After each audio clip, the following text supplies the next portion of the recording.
That was a good work session, I can tell you that.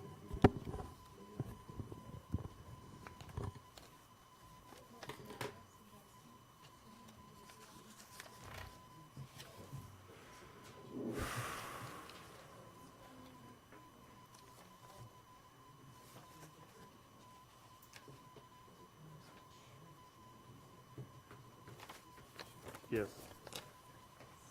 That's a good idea.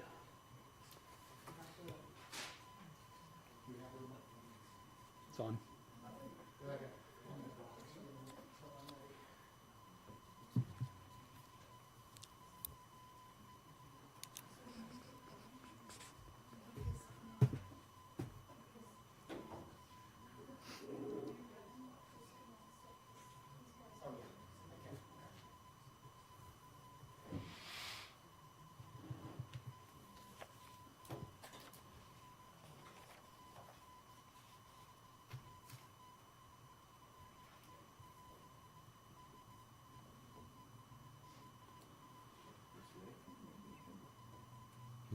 Saw me before, I think I'm a new council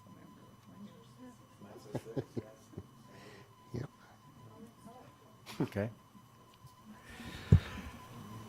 Good evening, everyone. Welcome to our South City Council meeting for Tuesday, September 16th, 2025. I appreciate everybody's attendance tonight. Entertain a motion that we officially begin. So moved. Second. Thank you. All in favor? Aye. I ask you to please join us in a moment of silence, after which Councilmember Howe will lead us in the Pledge of Allegiance. A moment of silence, please.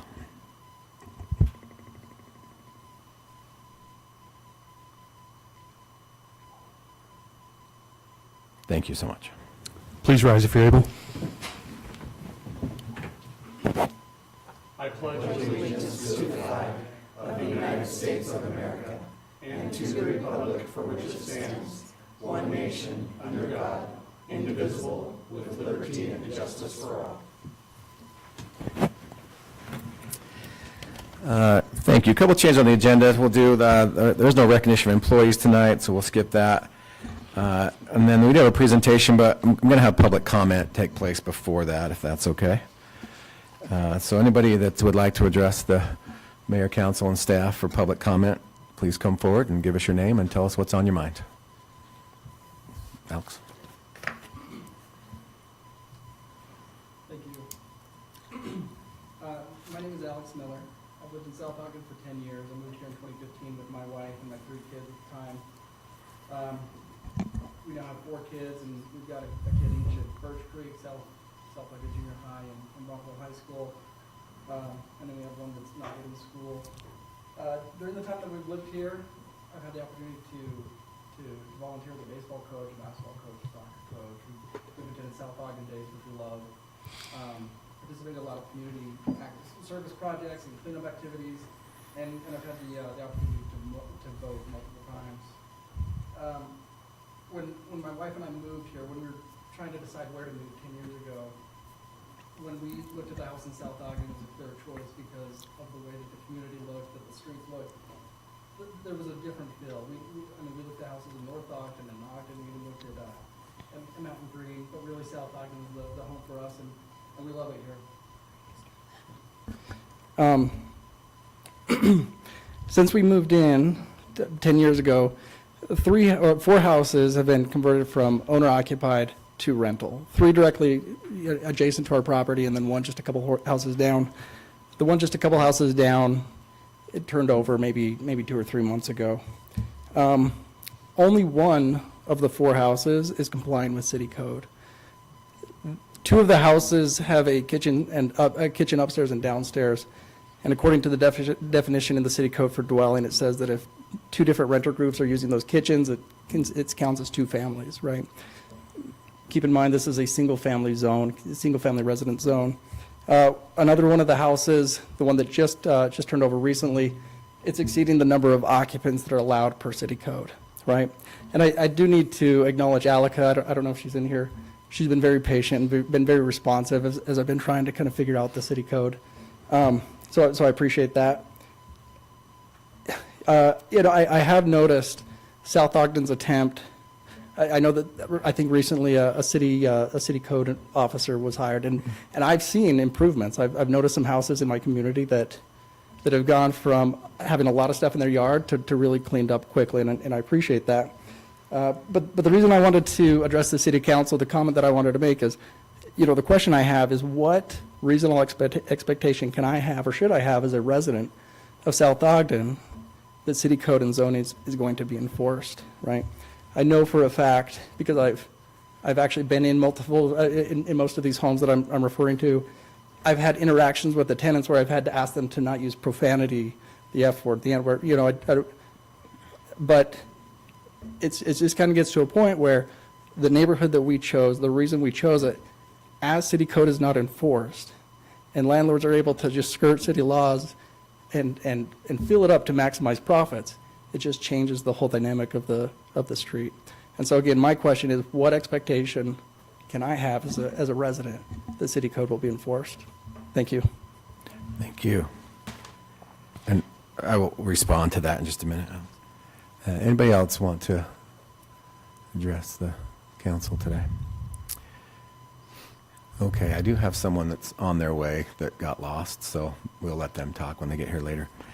In response, Alex, you have the expectation that the codes will be followed. So if you would send myself or Mr. Dixon addresses for those, then we will have code enforcement or what's Tyson's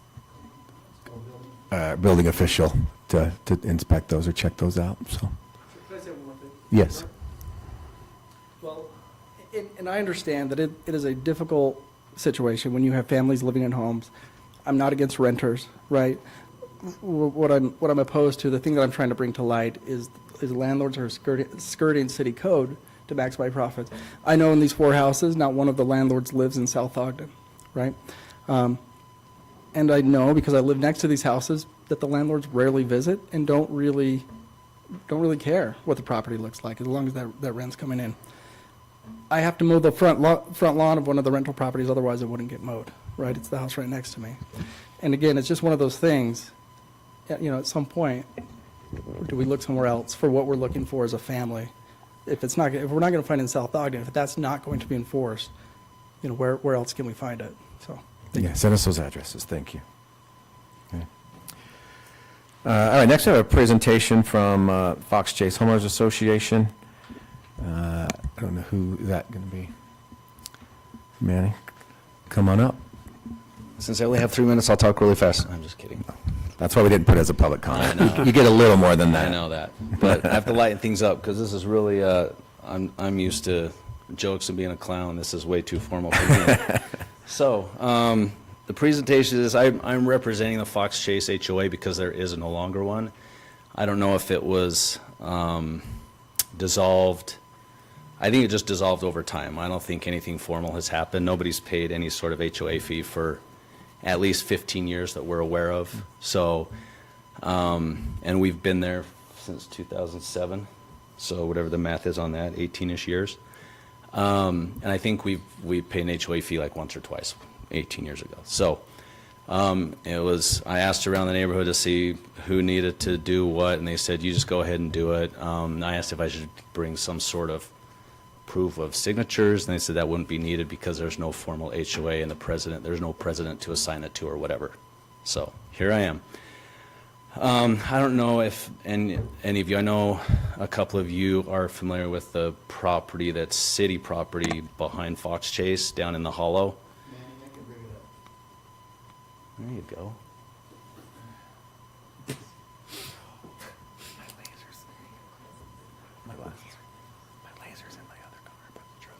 I'm trying to find myself. Oh yeah, right through there. Okay, yeah, so that whole center section, that entire thing, it's all swampland until you get to that lighter portion by the, right there by the mouse. It's wetlands from there all the way to your right. And then it flows to the other side, which is more wetlands.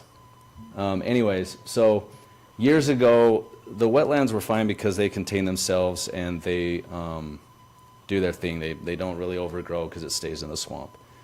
So years ago, when we first moved here, they would send whomever. They would hire guys. A couple of times it was good behavior jail guys that would come with weed whackers once a summer and knock it down.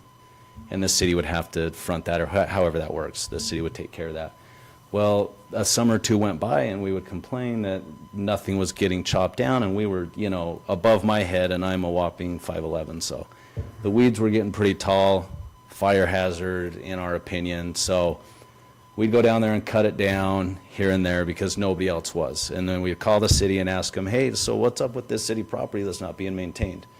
It was probably after we were there for about a year. I do this a lot, I backtrack. They actually did come in and put a bark trail that lined one or the other sides. I can't remember. I think it was the far side. Yeah, I think it was that side. And then there was a bridge that swapped it over by that lighter colored portion that put it on the other side of a little drainage swamp. So they did turn it into a walking area when they were maintaining it. Well, that disappeared in 2 summers. It was gone. The weeds had come through, the bark was gone. So that didn't last long, and that's what got us all asking questions like, what are you going to do with this? Numerous city council meetings. Well, there's no money in the budget to do anything with it. We said, well, what about the jail guys? They said, we can't get them there any longer, and all that. So then it went the rounds of what do we do with it? It was proposed in a city council meeting to draw it up, and everybody that backyarded up to it, all of it, including the swamp, they were going to apportion that to everybody in some sort of pie shape. They were going to have us pay a little bit of money, but then it would become part of our tax ID parcel number. And everyone involved said yes, obviously. The swamp people weren't too enthused because they weren't gaining anything. But the 4 of us or 5 of us, 6 of us maybe that actually gained something of it, of course we were for it because our property became bigger. But everybody outside of that was like, no way, that's unfair because that's city property or all of our properties, in other words. So they shot that down pretty quick. So then we're like, okay, well, who's going to take care of it then? And then it fell back on the city. So he's like, well, we definitely now don't have any money to do with it. So when it was originally when the subdivision was proposed, there was some money bonded that the developer was going to do something with that non-wetlands portion. And he never did. Years went on. And then the bond money was released, and that guy's out of town. So you're never going to get a hold of him again because you weren't holding anything over his head any longer. So that money's gone. That guy's gone. Again, we're back to the city of what are we going to do with this. So then, after a few city council meetings, as far as we understood, it became the neighborhoods to take care of. The HOA can take care of it. The neighborhood can take care of it. We don't want anything really to do with it because of this, so turning into kind of a fire hazard. A few years back, there were some big maple trees that the city had to take care of it. So it wasn't always that open, but 3 maple trees got taken down because they found that the centers of them were hollowed out by some raccoons and animals and stuff, and they became a liability because, they were hundreds of feet tall. And cottonwoods, yeah, what did I say, maples? A tree. They were trees. Fact checkers. So, so I know Clausen's, they're that flag lot. They're 14, yep, that one right there. They were the most concerned because there was one that was literally right there, and one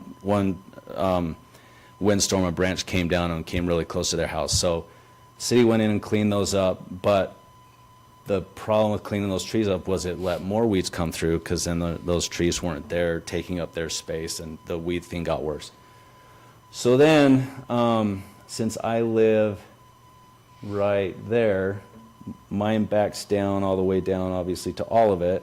So I started cutting it down, and then I had this great idea, well, what if I put grass down there for the kids to use? So we did that, made it, into a city park as per the neighborhood. Everybody goes down there and uses it.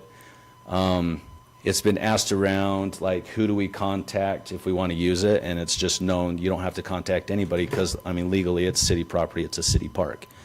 People from Pleasant Valley come over, they use it. So it's kind of an open space, for lack of a better word, not really a formal park or a park on record or anything.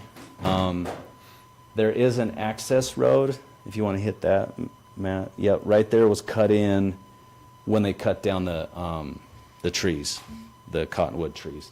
The city cut a road in to get the tree removal guys down there and all their machinery, and because I mean there were cranes, they were big trees, so it wasn't just to go in there with a chainsaw and knock them down. It was a major undertaking, and so they had to cut that road in. So that road has been there since, and I've never really seen anybody drive down on it, but people will park on 5600 and then just walk down there and use the space.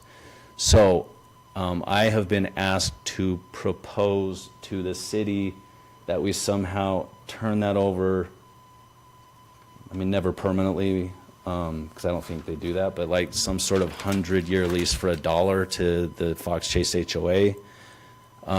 We as the HOA will continue to maintain the property, keep it mowed, it gets cut weekly, and I know Susan Clausen, she chops down that hillside that's not hers as well and keeps that clean. So everyone around there, Kent Singleton keeps across the way, he keeps it clean all the way to the swamp. Kristen is just trees in the creek, and then Phillips does his deal. I pretty much weed Phillips' area too. We're friends and I do that. But so it's all kept clean by those of us that live there. So it's not like we're not asking for anything for this city, but to just give us permission to use it as open space and a park and all of that. I don't know if I missed anything, if anybody knows anything of the property that wants to add anything. Not just a grassy park, though. You've built permanent things there. Yeah, there's a pickleball court, so concrete is the light colored spot. Yeah, I don't know whose tractor that is, but tractors and pipe. I think Phillips is putting in a pool, so that pertains to that. So there's a pickleball court there and a wooden pergola and a basketball hoop that is kind of hidden by the tractor. But I mean, it's all accessible however it needs to be on the other side of that. I mean, I don't know what exactly would need to be accessed back there with that built there. And that was all put in by me. So tens of thousands of dollars has been put into that by me. So if the city wants to take taxpayer money and come in with tractors and remove it, that's up to you. If you decide that it's a permanent structure that cannot stay, then I guess I have no say in that. But everybody will know that it was there and now it's gone. But that's why we're here, is to keep things there as they are. I don't think it's disturbing anything. There's no, obviously there's encroachments, if you want to use that word, but there's no lack of accessibility, if you want to use that word. Questions, comments? How long has this situation been going on? That's the thing, is 12 years. And the It's been 12 years. pickleball court's been there for 5 or 6, and no questions have been asked. So that's why I'm so confused of why I'm here tonight, is it's been there for so long and been used by the city for so long, all of a sudden it's an issue. And I'm just like, okay, I'll come in and we'll do the due diligence of whatever we need to do and try to get it pushed through. Mayor. Mr. Ashton, does the city still able to get through there and to the parts that we need to get to? I think that's one of the questions I have. No, we can't there, because you got a permanent structure, we need to be able to get the equipment past that pickleball court to the inlet. There, you know, as he described the bridge and all that, the wetlands can't be disturbed, but then there's a trench that goes down to our outlet, which we maintain the outlet off of, what is it, 50? And Fox Chase I Drive. maintain the outlet. I go down there 3 times a year and clear the leaves and brush away from it. So if somebody else is doing that as well, that's getting clogged a lot. Okay. Thank you. Yeah. And the outlet is below all of this that he's speaking of. Nothing above that. Above it is an inlet. The outlet is over here. So, And like I say, I maintain that, and I've done that for years. Because it backs up, Kristen doesn't like the smell, I clean it out, nobody calls and bothers the city because it's not worth, first of all, trying to get someone up there. And it's not worth the 5-second thing to have someone reach in there and grab the branches and leaves out. Councilmember Howe. Did you get a building permit for this? No? No.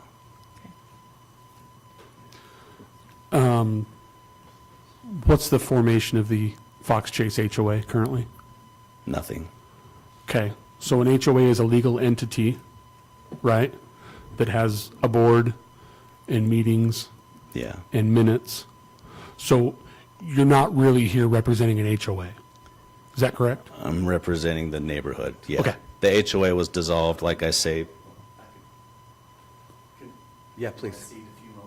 Yes. Yeah, I yield some time old to days. my neighbor. Hi. So my wife, Monique Bernard, I'm Brian Bernard, by the way, and I was on the city council for 8 years, only with the mayor and Lisa and Matt here. Didn't cross over with the rest of you. My wife was the last HOA president in 2009 or so, and no one would take over. So it just sort of dissolved. It hasn't been dissolved legally. It's still technically there. But I know when Manny was talking about when he went around and asked, Ken Bradshaw suggested, go around and see if everyone is willing to cede that portion to the residents that abut the property. And that was the last act related to the HOA. And So the HOA doesn't exist because of non-compliance. Like HOAs are required by law to Right. have a board and meetings and minutes and pay dues and all that kind of stuff. So Yeah. let's get the HOA out of, it's gone. Yep. Right? So there's no efficacy of saying that the HOA is going to take on this responsibility to maintain, even as you stated earlier. Okay? I said neighbors, I didn't say HOA. You did say HOA, but that's, I meant the neighbors Okay. and the surrounding. second of all, you stated that you had spent several tens of thousands of dollars to put this in there, okay? Did you do that with the knowledge that this was city property? As we understood. It's a yes or no question. No, the knowledge that I had was that it was the neighborhood's property given to us by the city because they didn't want to do anything with it. Okay, So my knowledge was it was the Fox Chase neighborhoods, and Brian can vouch for that. It was the Fox Chase neighborhoods, 100%. You can Well, look at it like that.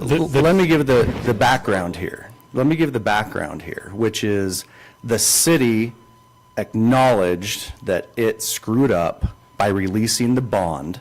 And we have several minutes, if we went back and dug out minutes, and the mayor was with us on that city council at that time. It was before us by about a decade. but the That city can release the bond. The city can release the bond and it's still the city's property. Exactly. Let me finish. The city released the bond. That was entirely platted to be a city park. And the developer was to put that city park in.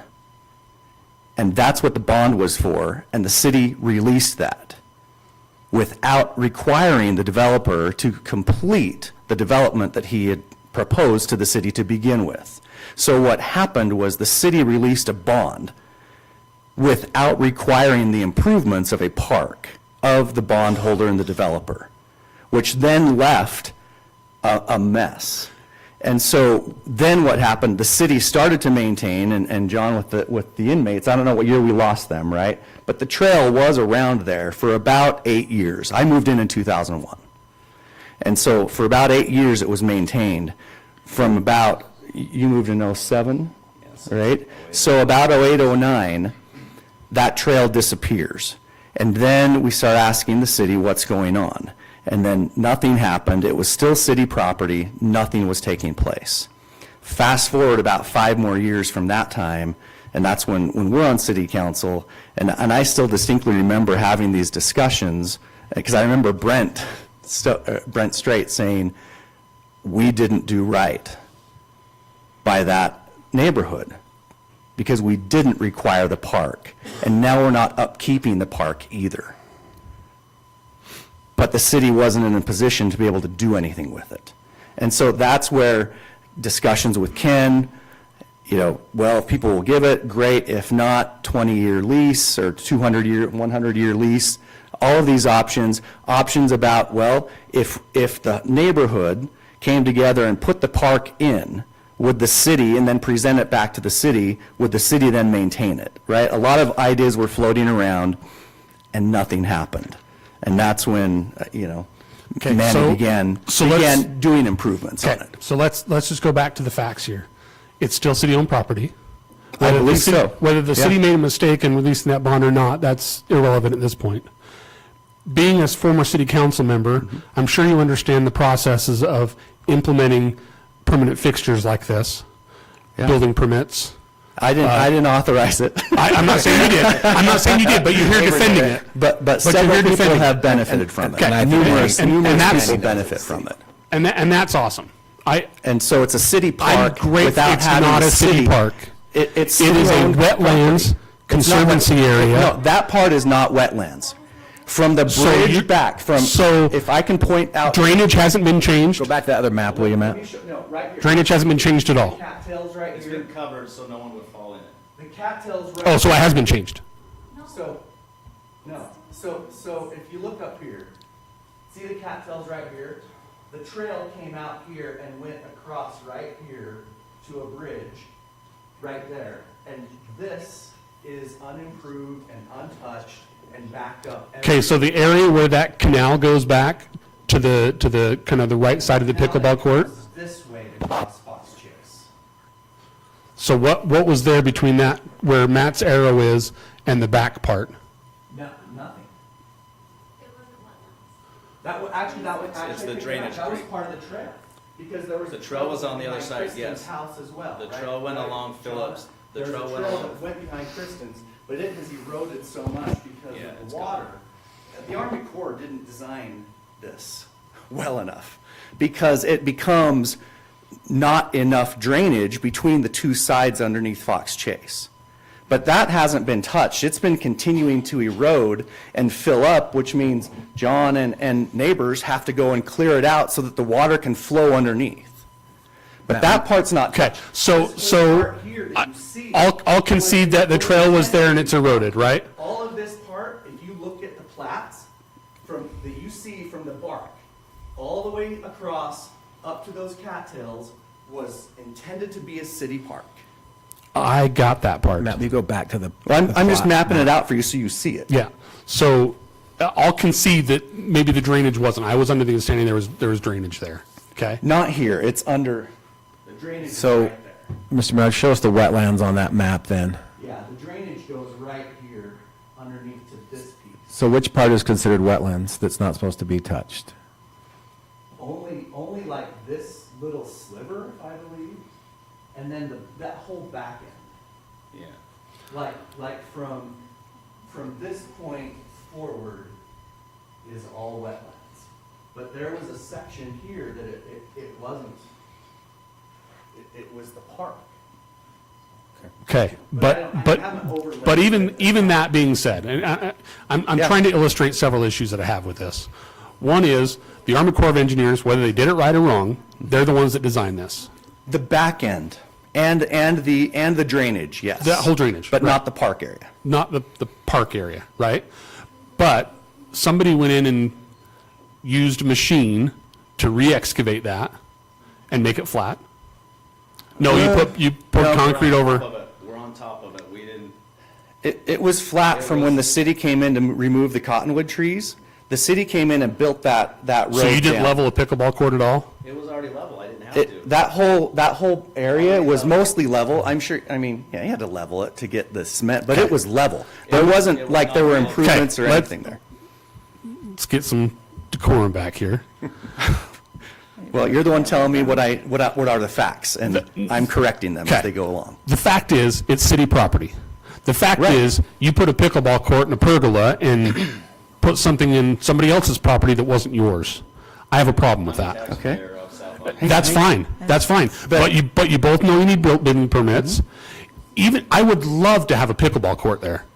I would absolutely love to have a park there. the way you went about it wasn't the way to get a pickleball court there. It's not, the concrete's not to spec, I guarantee it. 100% it is, 100%. So it's- on a 16-inch grid with rebar. Okay. On mesh, 100% professionals did all. Okay, so if we paid an engineer, I know what he does for a living. So if we paid an engineer to go look at that and certify that it was done right, which we can't do retroactive anyways, right? It pass every spec that you and your profession knows to be correct. I'm a general contractor, generally licensed contractor that I keep. I understand that. I'm just a Yeah. concrete coatings guy, so.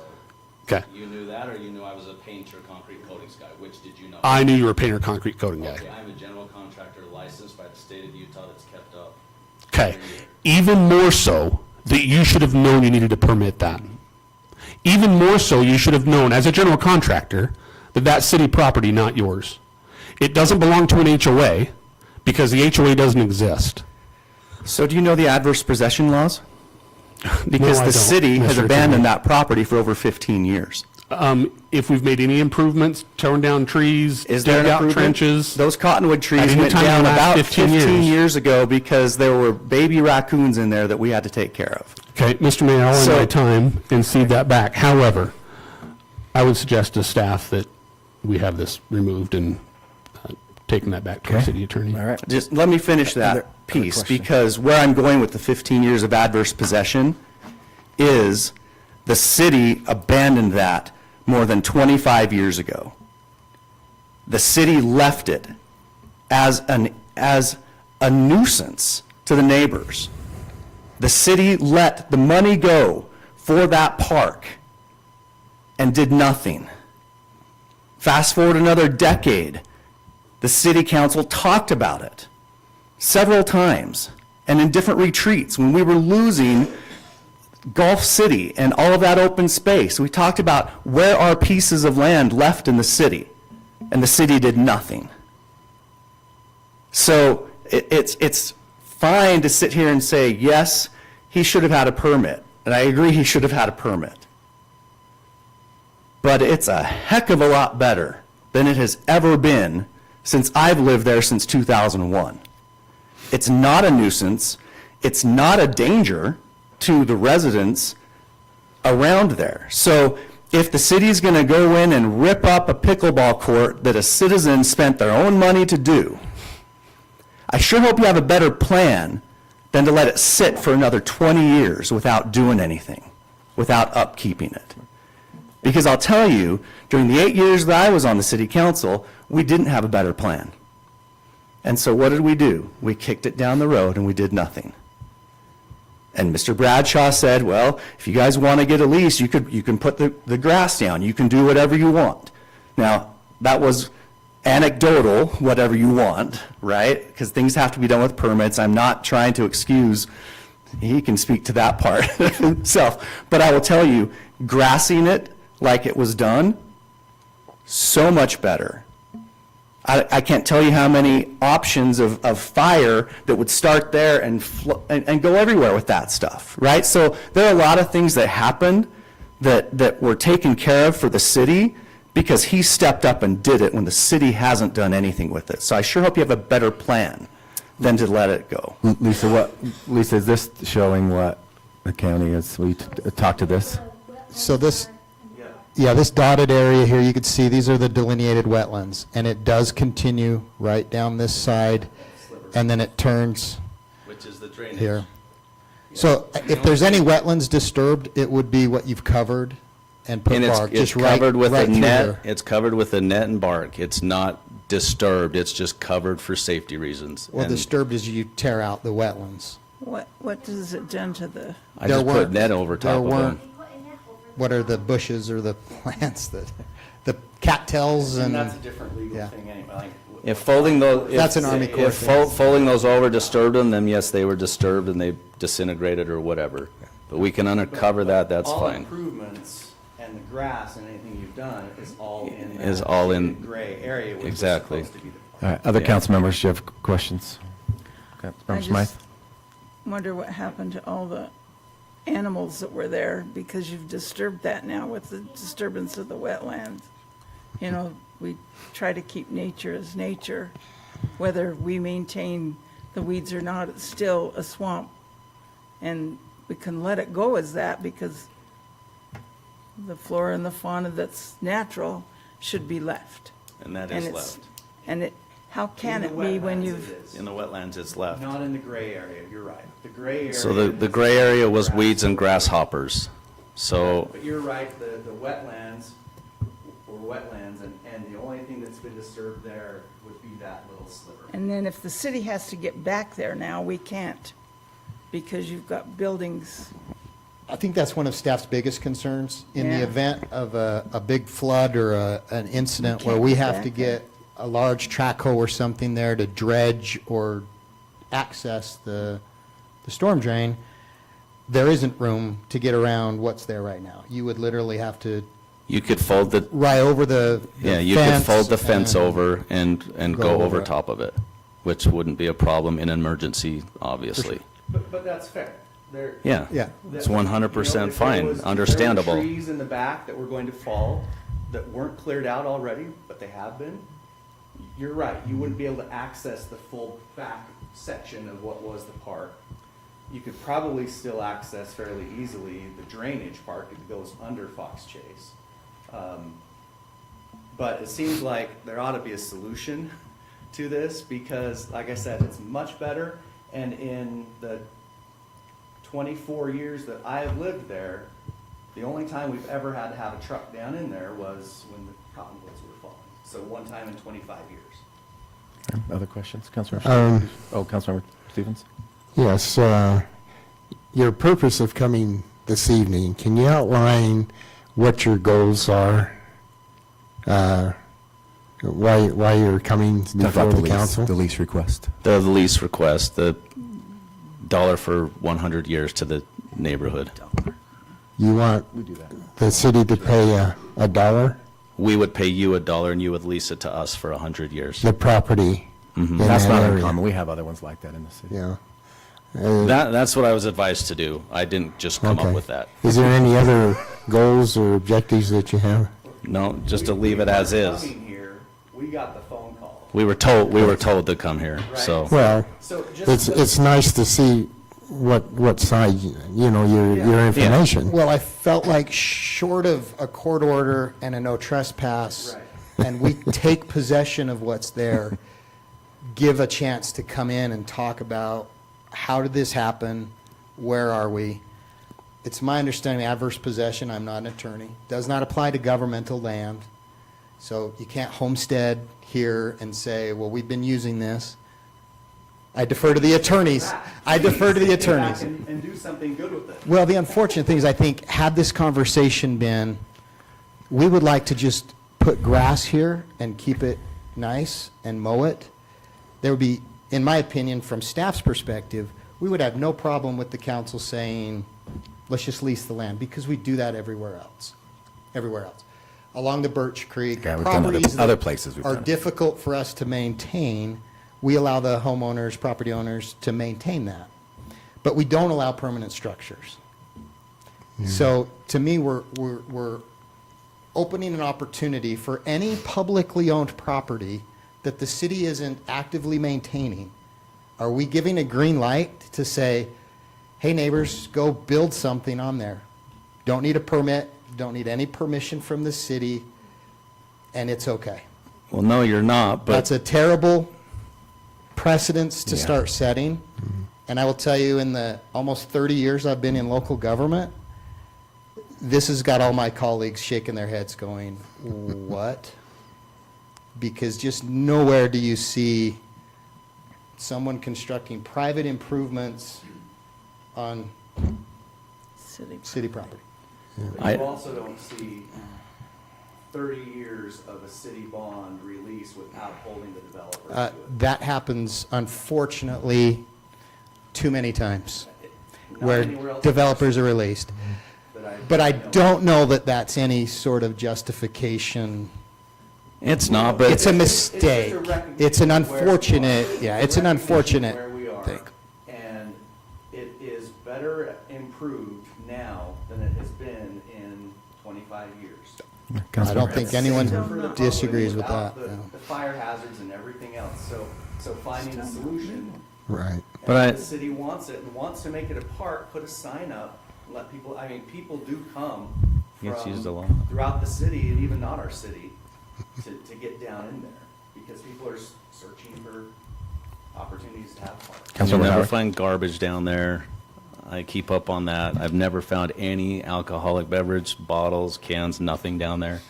I think the mix-up, Matt, is when the city, during those years of coming to city council meetings, had no answer of what to do with it, and it was just said, it's up to the neighborhood.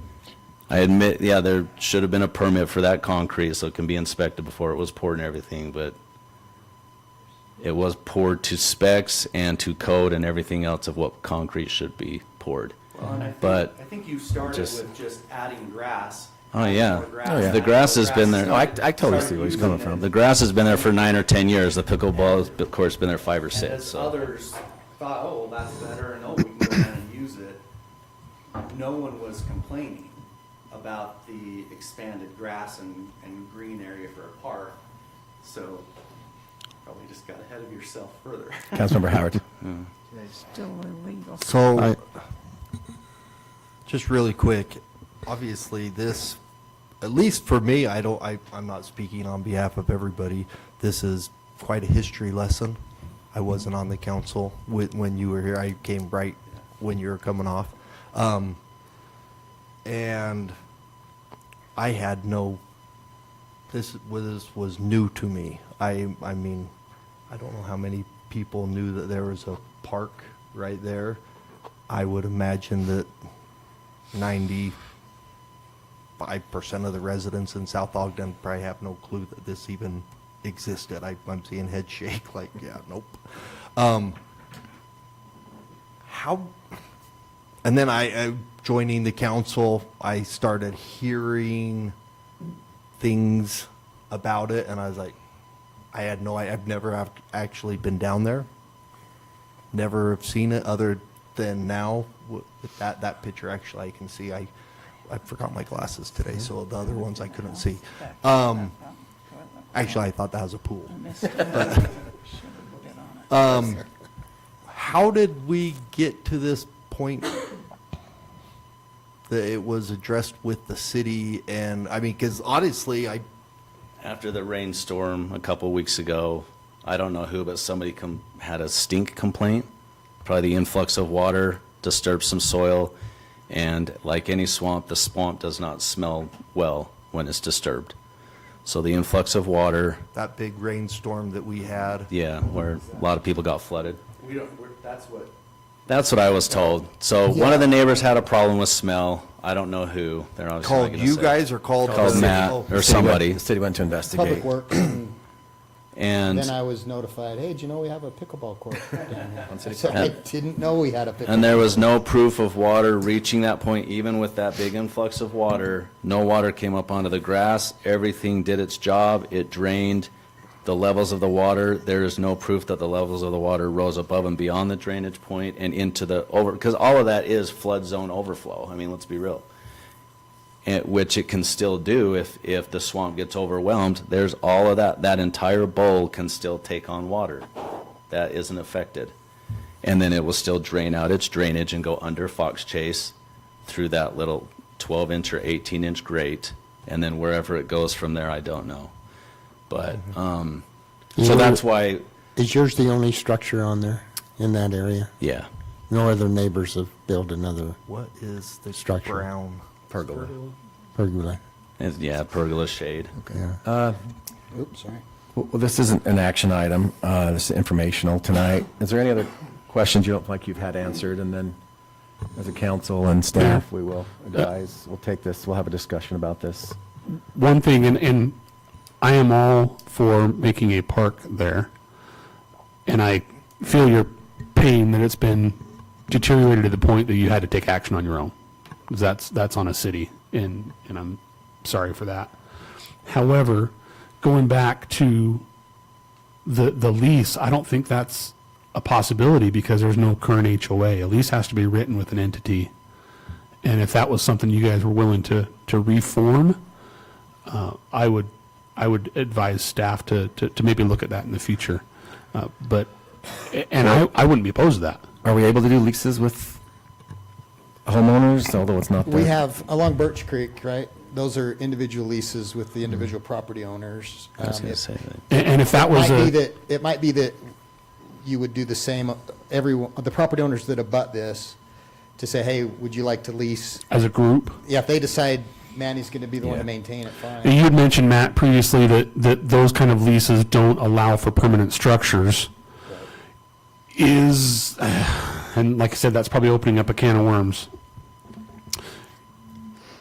Is there a way to do that and have them keep their pickleball court? Well, the reason we don't allow permanent structures along the Birch Creek, right, is because Well, we do have it's an a- access it's a- ca- in- It's a part of the stormwater, it's a floodplain, and you can't have structures that would impede the flow of water, and Mr. Anderson could probably speak better to this than I could.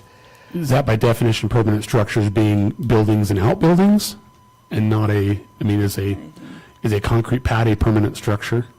Yes, I'm, it is. I would want to see the legal definition of a permanent structure, but my Well, I mean, 'cause interpretation would be I can see that yes. fence. Again, This would be big a storm permanent drains, structure. rainwater, that kind of stuff. That fence would impede flow if there really was a flood. I mean, if we're talking biblical proportions here, that would impede flow into that drainage. And I think generally on green easements, you are, even if you do an easement, you're not to have permanent structures, right? I guess the question here would be, given that it's not in the Army Corps area, is there a way to get the access that the city might need, if ever it did, around it? And I don't know. I don't Or know the, the answer. or the fence has But to is there come a down, way or the to fence has to have come down or the fence something. be removed. I- I don't know. But We're not going to solve that today, Right, those are the but ideas. I would say those are things we could look into. I would think that Mr. Dixon could represent the city and work and look at the situation and see what the possibilities of leasing and other aspects. I think the pickleball structure is a problem in that aspect there, but I have enough confidence in Mr. Dixon that he could work and be fair with not only the city, and keep the city rights intact. I think that's what we're looking at the present time. So I would think that Mr. Dixon could handle some of the situation and come back to the council and report to us what situation should be We'll check with decided. legal, we'll check with Public Works, and thank you for improving the area. I just wish we would have done it a little differently. We wouldn't be here today. You live and learn. So, yeah, It's Yeah. there for everybody's enjoyment, so. yeah. Okay, thanks for coming in today, you guys. Done for selfish purposes. Mr. Ford, did you want to, Mr. Ford, I switched the order, we did some public comment. Would you like your 3 minutes? I would like to just observe. Okay, welcome. All right, moving on, item 6 is our consent agenda. There's one item, approval of the August 19th, 2025 council minutes. Any changes or corrections to those minutes? Seeing none, entertain a motion that we approve the consent agenda. So moved. Second. Thank you, all in favor? Aye. Awesome. Excuse me. Our first discussion action item is consideration of Resolution 25-28, canceling the 2025 South Ogden City election. Ms. Kapetanov. So, as many of you know, we didn't have very many people declare candidacy this year for the mayor's position. It was only our incumbent mayor that declared. And for city council, we did have originally 3 people declare for the 2 city council seats, but soon after declaring, one of them withdrew. So that left the same amount of seats as there were candidates. And so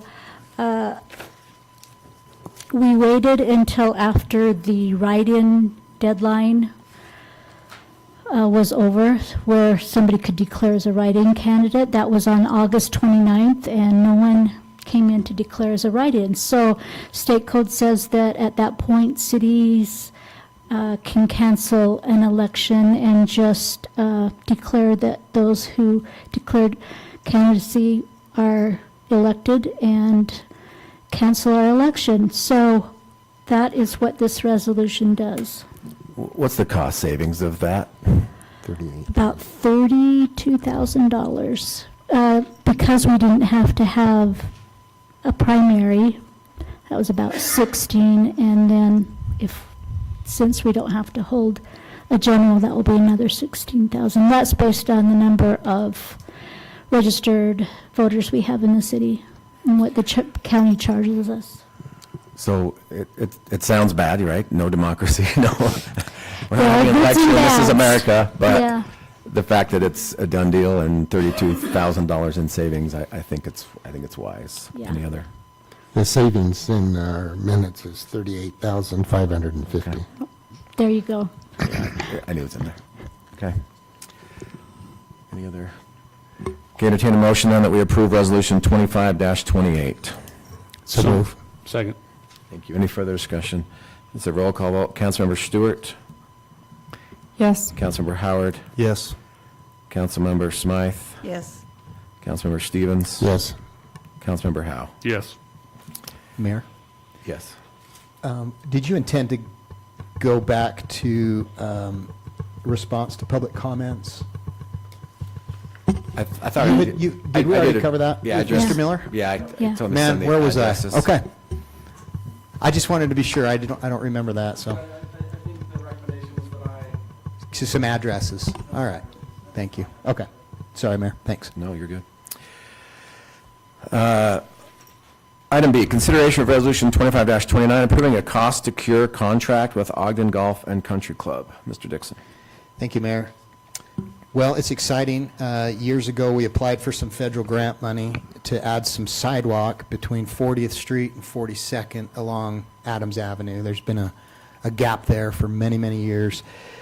The project, we were awarded federal dollars, so those monies flow through the state, so we're working with the state in the design and preparing this project to take place. As a part of it, as we've gone and worked, I believe the country club's the only property owner impacted because they own all along that Adams Avenue. So as we've gone out and designed the project, I say we, our engineers designing the project, either the costs of moving the fence, moving some of their sprinkling system, removing trees, two ways those costs can be handled. We can just roll them into the project itself, and the contractor hired to do the work would do all of that. Apparently, the irrigation systems in really nice golf courses take some expertise, and so in lieu of just making the improvements as a part of the contract, we went through a mediation with the country club and settled on what's called a cost to cure. So instead of the project moving the fence and doing all of that, we've just determined the value of the work that needs to be done. And that value then will just be paid to the country club, and they will be responsible to move the fence, do their sprinkling the way they want it done, remove the trees. And so that's what's before you today. This is a right-of-way cost-to-cure contract for $128,780. And if approved tonight, then the individual at the state at UDOT will send me a payment requisition that will then be signed, and then a check will be cut from the state to the country club, and they can start doing their improvements. So happy to answer additional questions if they're. I think the other advantage of this is they can work their own timeline, not work for the big project. They will do their thing, and they're almost separate jobs now, which I think is very helpful to them and I think to us. Yeah, and if you notice, they've been adding some new fencing around the country club. Well, the project costs right? Or just to replace what's there. So part of this discussion was also them saying, well, we're going to want to put in the fence we want. So we said, look, we'll just determine a value, and then you guys can do what you need to do. So those values were gathered through cost estimates from irrigation companies, landscapers, fencing companies. So bids were collected, and that's what we took to mediation to settle on a value. Thank you. Questions? So the country club will contact the landscapers and the fencing Yes. to do that? They're hoping this fall Okay. to start moving the stuff they own so that the city can come in. And I think, John, is this slated next spring? Bid spring, probably construction July 1. Okay. So this will allow them to move and get everything they need out of the way, and then the city can just come in and do our project. And so, have we landed on a landscaper that we're gonna be used on that? So as far as this contract, Uh-huh.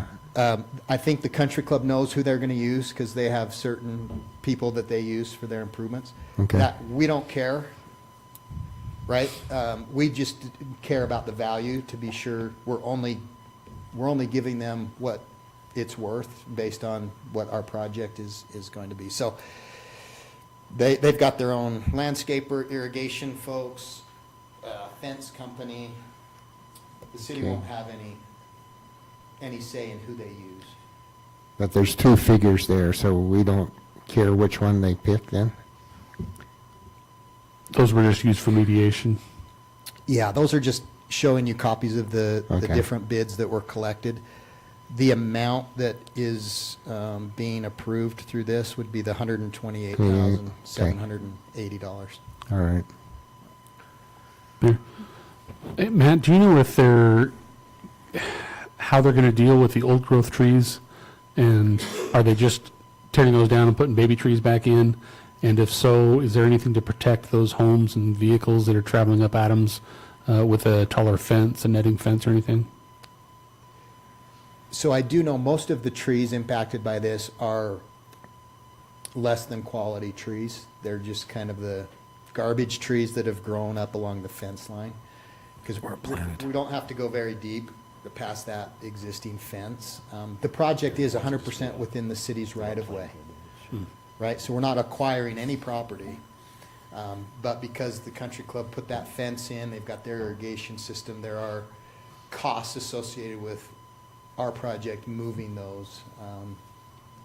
So I don't know that answers your question, but I don't think the larger, more mature trees, if there are impacts, it's very minimal. Most of what we could see from our engineer was, it's just taking down a lot of the garbage trees right along the fence. And then there was a second part to your, If I was just saying, if they did have those taller ones, the good trees, not the garbage trees, if they were being removed, if there was any protections for the residents and stuff Oh, along there. gotcha. But if those trees are staying, then there probably wouldn't be an issue. Councilmember Stewart. So I had a couple of questions. Is there anything, I didn't see anything indicating that they had to be done by this date? For example, July 1st. Say they run into snags or something, what's going to prevent from them running over and it pushing our project later? yeah, I think that's a fair question. I need to look into it and see what we can maybe build into this as a, hey, you need to be done by such and such a date. I know they were hoping to get most of it done this fall, but Yeah, they're highly motivated to get it done. sure. And then the other thing, I am not seeing it right now, but I thought I had read that the fence is actually on city property. Is that correct, or is that wrong? Mr. Anderson, do you remember? I think it's, the fence is within the city's right away. It is on our property. When they remove their fence and put the new one in, it will be on the property line where it's supposed to be. It'll be far Okay. west. Which in turn will help us with the construction project, because you'll have that construction line right there for us. I guess part of the reason why I asked that specific question is because we're just dealing with this other situation earlier in the same meeting where somebody's putting something on the city property. So the Golf and Country Club, we're going to pay them because they put their stuff on the city property? Like, I guess I'm having a little bit of a problem with that. That if they encroached, then why is it our responsibility? Like, I understand we want to be a good partner, we want to be a good neighbor, but I have a problem with the city compensating them for something that they've done that on property that doesn't belong to them. That's a great question. Because these are federal dollars, we have to follow the federal process. And this is the way a federal project goes, is they determine the value. Yes, did they encroach? You know, when, how many years ago did that fence get put up? You know, but because we're having to move that fence or tear it down, and it is theirs, there's a value there that because of the project funding, we have to compensate them for that. Matt, in addition, it's in the city's right-of-way, is that correct?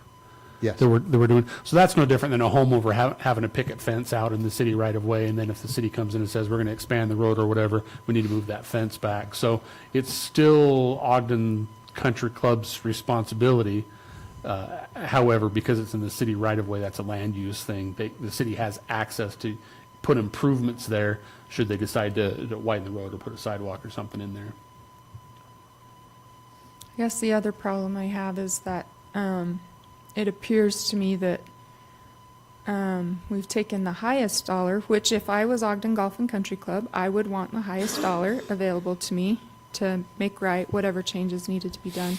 But if I'm a city resident and I'm looking, saying, my tax dollars are going to this entity, I would want, something in the middle, not the highest top dollar.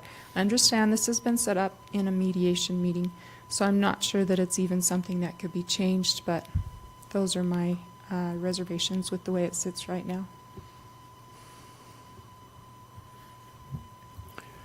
That's why I asked that question on the prices. If you look at the fencing, I would have picked the Roy Lance bid over the other one because I think there's more materials there that addresses the situation than the other one there. But I looked at the both prices and wondered why. Understood that this Ogden City or Ogden Country Club has the right to choose whoever they want to put their project in. They wanted even more money for some of the trees, so the mediator was really good about bringing that down to a better level, too. So, okay, any other questions or comments? I understand that's a successful mediation when both parties walk away feeling like they didn't get everything they wanted. Yeah, true. All right, entertain a motion that we approve Resolution 25-29. So moved. Second. Thank you. Any further discussion? Also a roll call vote. Councilmember Howe? Yes. Councilmember Howard? Yes. Councilmember Stewart? No. Councilmember Smythe? Yes. Councilmember Stevens? No. Thank you.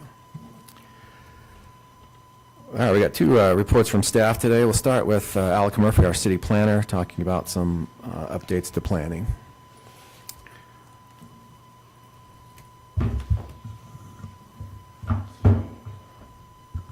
Let's see if I'm able to. Let me log off, sorry, just remembered. Yeah, come on, Matt. Multitask better. Not firing on all cylinders tonight. Let's see. Okay. Got it. Okay, let's see. And then let me.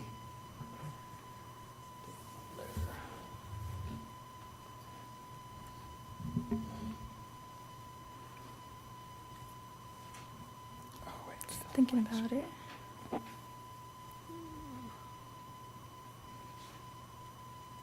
There we go.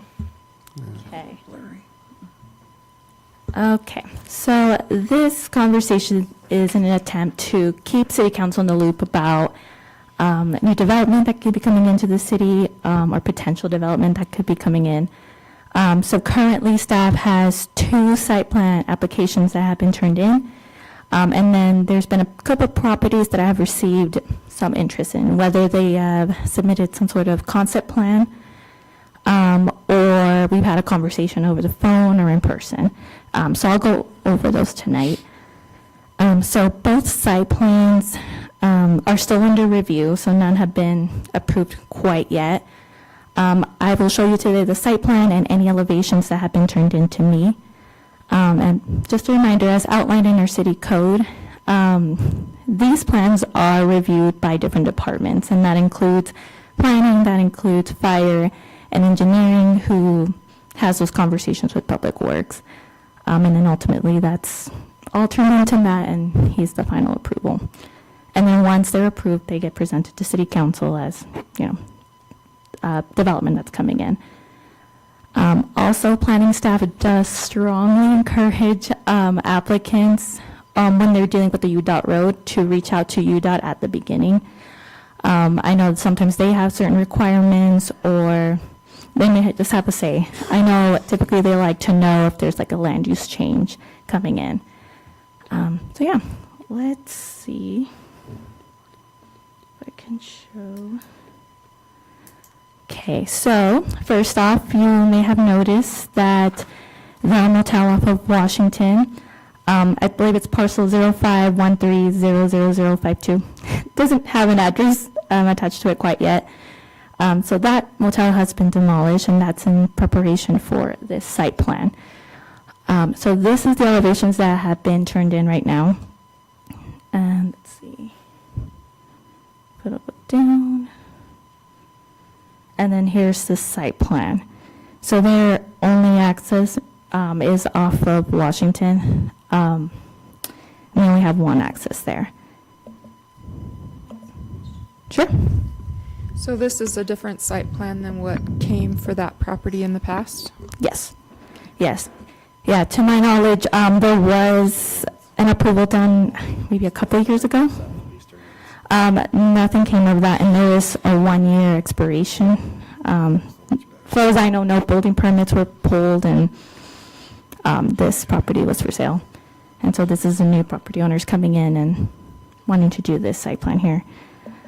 So they're proposing 25 apartment units, with the only access off of Washington and the parking all in the back. And like I said, these are the elevations that have been turned in and site plan. And still all under review. And how many parking stalls are included in this? So they're showing 32. And so the way parking works for anything under form base is it's all dependent on the number of bedrooms if it's multifamily. There are certain exceptions, but if they have a parking agreement, if they're within a certain distance from a bus stop, if they have a car share agreement, those can all count as credits for them, which can reduce the number of parking stalls. And that is how it's written in our code right now. So for them, they have about 32 parking stalls.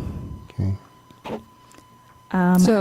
Sorry, do they have predominantly single bedroom then? One Yes. bedroom? Yeah, their studio. Oh, studio, not one bedroom. Yeah, studio. I see. And yeah, there is a difference between it having one bedroom and a studio apartment. Since these are studio, they're only required to have one per unit. When it's multifamily, there is a 0.25, I believe, per unit requirement for visitor parking as well. So the 7 units are visitor parking in theory? Yeah, yeah. Okay. Okay, now moving on to this next one. So this is what we know as the Wells Fargo property. It's that corner off of Washington and 36th Street. So they're proposing, let's see if it comes up, 26 townhomes that will be sold. So each unit will be sold off. And they do have a little bit of that green space right there in the back with a sitting area, looks like a dog park, and a little playground there. So I don't have elevations yet for this site plan. And really their biggest hangup right now is that there's an alleyway going through. So let me pull up.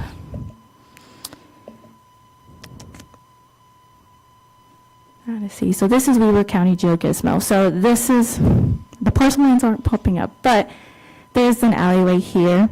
And so this site has these 4 parcels here and then these 3 here. So in total 7. And there's an alleyway that goes through here. And so their hang up there is trying to get that vacated. The applicant is trying to work with the bank to see if they can fill out and complete an alleyway vacation. Now that would come in front of the council to either approve or deny. Per our form-based code right now, we would like that most of those properties have access off, their main access be off of the alleyway. If there isn't an alleyway, then we can look at approving an access off of Washington, which is why that first parcel has access off of Washington, because there's no alleyway there. So, but this would be something that we would have to discuss once it's in front of the council, whether or not to vacate this alleyway. So that's their hang up right now. That's where they're stuck, trying to see if they move forward with it, trying to get signatures, things like that. We have very briefly talked about a potential NDA, see if they're maybe wanting to do more of a mixed use, things like that, but I haven't heard anything back. They may have shown any willingness for that. Now, those are the only 2 official site plan applications so far. Go ahead. Yeah. I thought the last alley that we vacated was the last one. How many more alleyways do No, we have? we have a few here. There's city center core and city center general area. Both. There's really only, oh, go ahead. Lisa, please. So the decision was that in the form-based code area, that we would retain, keep the alleyways that we have there. And, And that we would only vacate ones that were in residential areas. I remember now. Thank you. Yeah, like I said, for our form-based code, at least from what the code is saying, the vision is to have the main access be off of those alleyways to try to make it more walkable in that area. Is that a problem for them? What was that? Is that a problem for the developers and that, building this? For these, yes, they want to have it vacated, or at least partially vacated. I'm not sure what Okay. their plan is, to try to vacate the whole thing or just partially, just for their site. But yes, typically, yes, they want to have not an alleyway go through it and have full access to the site. I'm not sure why it's been paved. I know if you go to that site, it's all a parking lot. I don't know the history behind that. Don't know why they were able to do that. But yes. Now going, let's see if it'll let me go down here. So now we're going into more of like the concept one. So these haven't had an application submitted to staff. And it's going right down here to Harrison. So this is just a concept that has been submitted. And it's more of like a talking point, more than something that they're willing to do or they're actually going to do. But it's for this property here. It's this little property just north of the Starbucks off of Harrison. Staff is aware that there is an MDA for this bigger parcel here. So this little parcel is not part of that MDA. To my understanding, at some point, there may have been intentions to buy that smaller parcel, but that didn't go through. So those two can develop independently of each other. And so this parcel here is not part of that MDA. Sorry, do you know, are they the same entity? They're different. Thank you. They are different. Yeah, and as far as this one, I have not heard anything from them. There's no proposed concept plan or site plan or anything like that that's been turned in for the bigger parcel. So can I ask another question on the bigger parcel? Sure. So it does have a development agreement, like you mentioned. Mhm. Is there an expiration date or the development agreement is good until this date? Or is it in perpetuity, is they could do it in 50 years and? I believe we looked into that, Matt, if you want to Yeah, talk it more was about that. 15 years. 15. And it was approved in, It was updated in 2020. I believe before that it might have been 2017. Yeah. so would it be from the most current date? No, No, I think it'd be I the think so. original date. The original date. The most recent was just an amendment that Yeah. was added, but it would be the initial date of the development. That was our very first development agreement. We've learned a lot since then.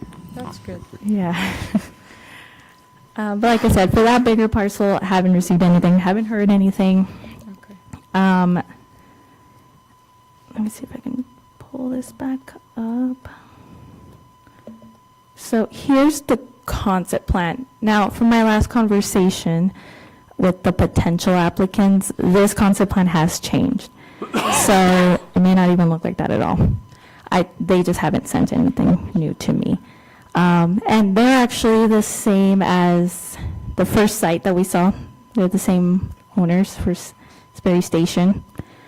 Right now they're trying to do their due diligence. So they're trying to see what they can fit in there that would comply with our form-based code. Their biggest challenge right now is the parking. So they're trying to figure out how to make X number of units work out for them and still have enough parking for them. So they're in the middle of doing that. And I believe they have maybe until the end of October is what they told me. This is that little parcel north of Starbucks, yeah. And is it apartments, townhomes? Those would be apartments too. Okay.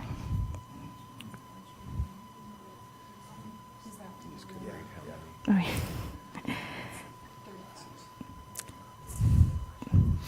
So this parcel has a huge easement going through the front here. Don't think they outlined it very well. That does put a dent on things. It can't have a building in there. And so I think previously there has been, I believe it was a drive-through that may have been approved before. That ran into the same issue with the easement, but the city was able to work through with them and grant them an exception there.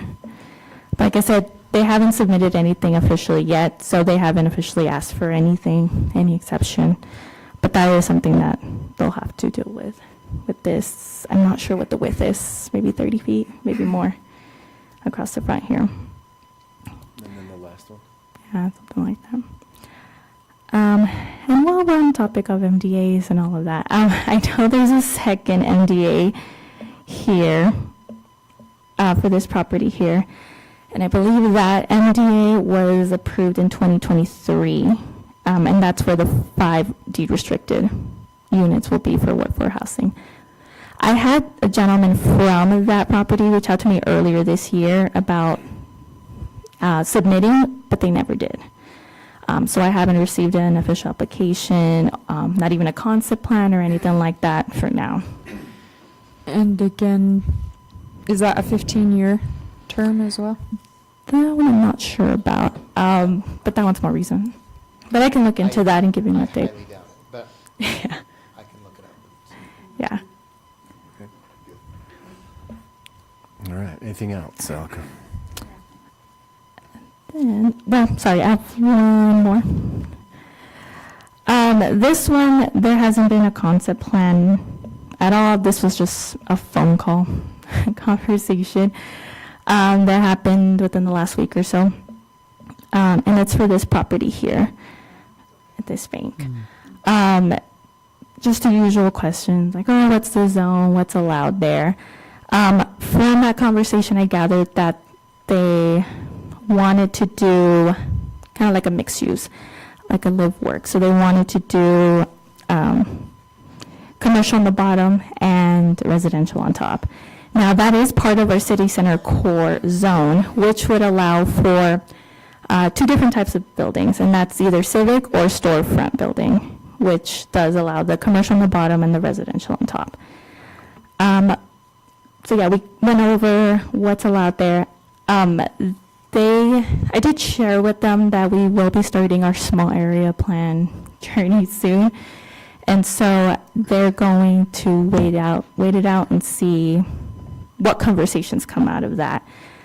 They are also facing something similar to what the Wells Fargo property is facing, in that there is an alleyway going through here. So,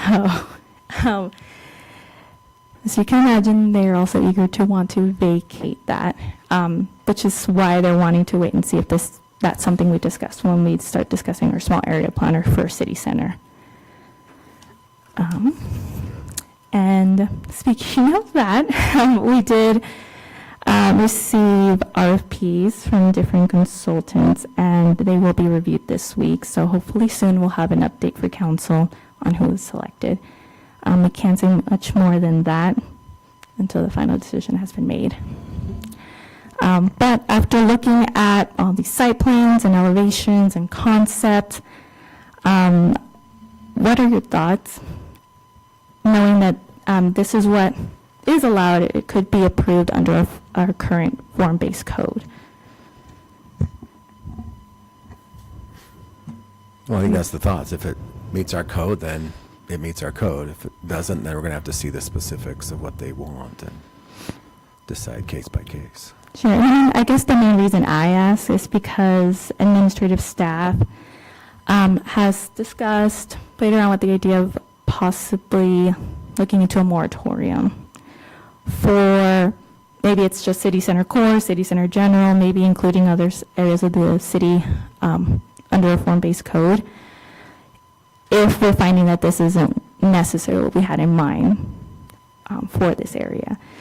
Now, again, we are going to start looking at our small area plan and going through that journey, which may take up to a year. So it could be having a moratorium now and reviewing a form-based code now, or waiting to see what the selected consultant, whatever feedback they may have, and what comes out of those conversations, see what we actually want for this area. And it may be that later on we may have that moratorium, or maybe we don't have one at all.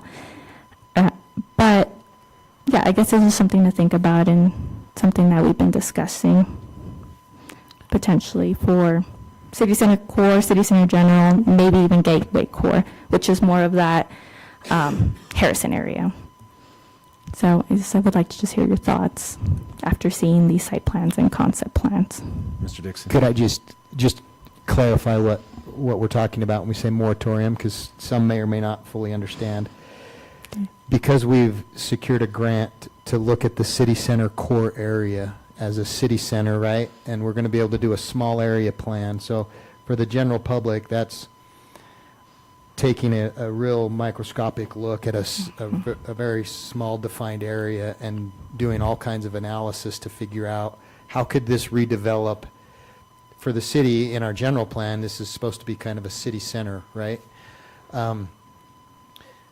So knowing that we're going to be doing that work and revisiting the zoning in this area, the conversation we've been having has been, do we want to place a moratorium? So moratorium would be on any new development-related applications within this area, and I think we could limit it to certain types of applications. So you could say, before we have any more residential projects make application, we're going to push pause. We're going to spend some time and effort in the small area plan to see if what it is, the way it's currently zoned, is going to be consistent with this new vision for the small area plan. We can only do a moratorium for 180 days.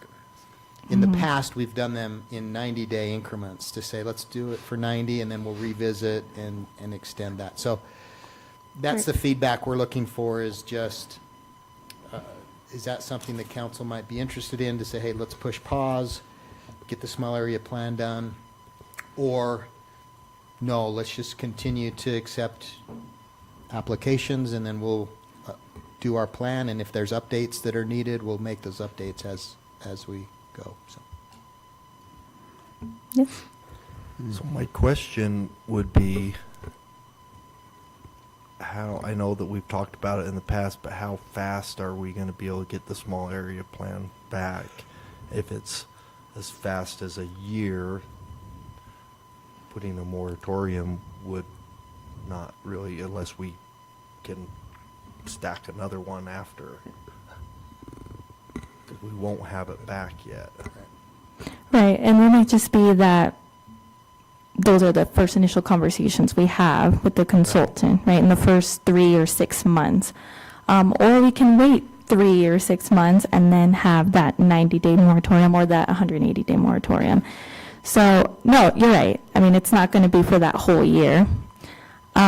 It would just be for a portion of it. So it just depends on what the conversation is.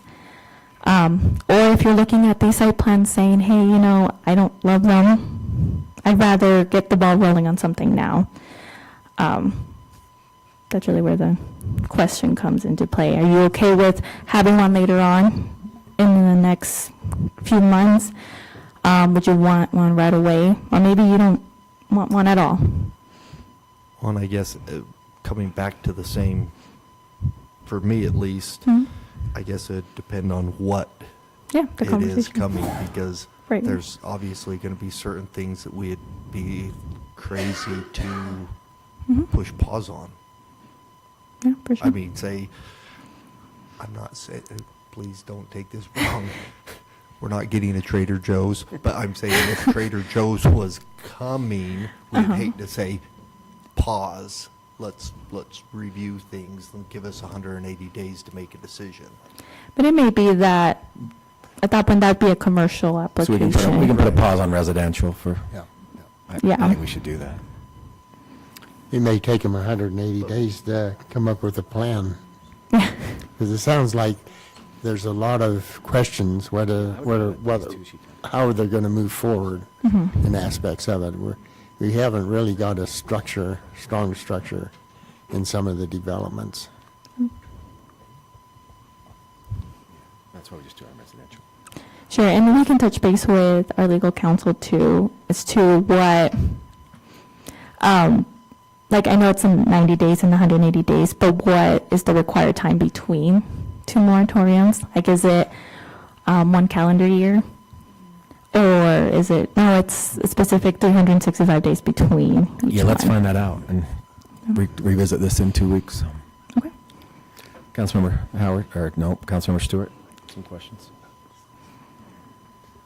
So I did have a question on another site that wasn't mentioned. Okay. I'm just wondering, and maybe you can't give me this information, but the one that's up here by where we're looking at the light, On Madison? yes, is that one in? They did apply, but they haven't Yes. made any additional. They haven't built anything, they haven't. Right, Done and so anything. are they at this point, do they have to reapply? Or are they still within their window? So, yeah, that one, I believe it was for 6 office spaces, Yes. from when I look back, and it was approved back in 2024.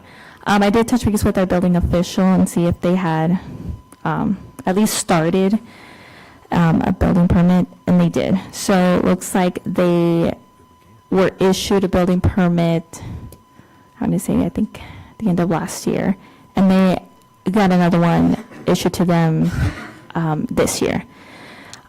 So because they did start that process, I don't believe they need to come back for a site plan approval, or another, a reapproval, I guess, at that point.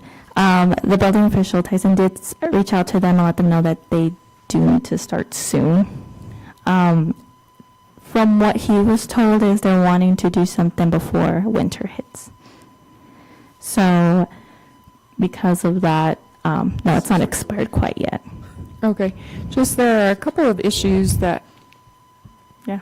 have been prominent with that parcel in that it has sat vacant for many years. I don't know if it's under new ownership, but it is often with broken windows or graffiti and it looks terrible, frankly. Yeah, and it is, and that's actually why the motel here off of Washington. That's why it got demolished. Because the property owner is required to board up the windows and still take care of the property, right? Even though they have the plan to probably demolish it and build something new there, they're still required to take care of it. So that may be us reaching out to that property owner and saying, hey, like, we know that you're trying to move forward, but you haven't yet. Make sure that the windows are boarded up. Make sure that that the parcel is still in compliance with city code. Now, something to recognize is we didn't have code compliance before, so that may be why. So that may be something we can talk about. Okay, thank you. Do we all ever make follow-up calls to these projects on occasion and say, hey, where are you, or what's the, And are you have any referring, more information for us? yeah, and are you referring more to like the ones of the MDA that haven't submitted anything yet? Haven't yet, but, and part of that is because I'm not sure who the property owner is, but I can gather that information and touch base with them. Like the gentleman that was here earlier, or not here earlier, that contacted me earlier this year, I can definitely touch base with him and say, hey, you came in, what's happening, what's going on? So, haven't yet, but definitely can do that. Like, when does the conversation include the moderate income housing part? Once they get the permit, or do we start with them, or when? Yeah, I mean, that's a good question. It doesn't, I guess in terms of whether or not they want to deed restrict anything, that would be at the beginning, right, with a master development agreement.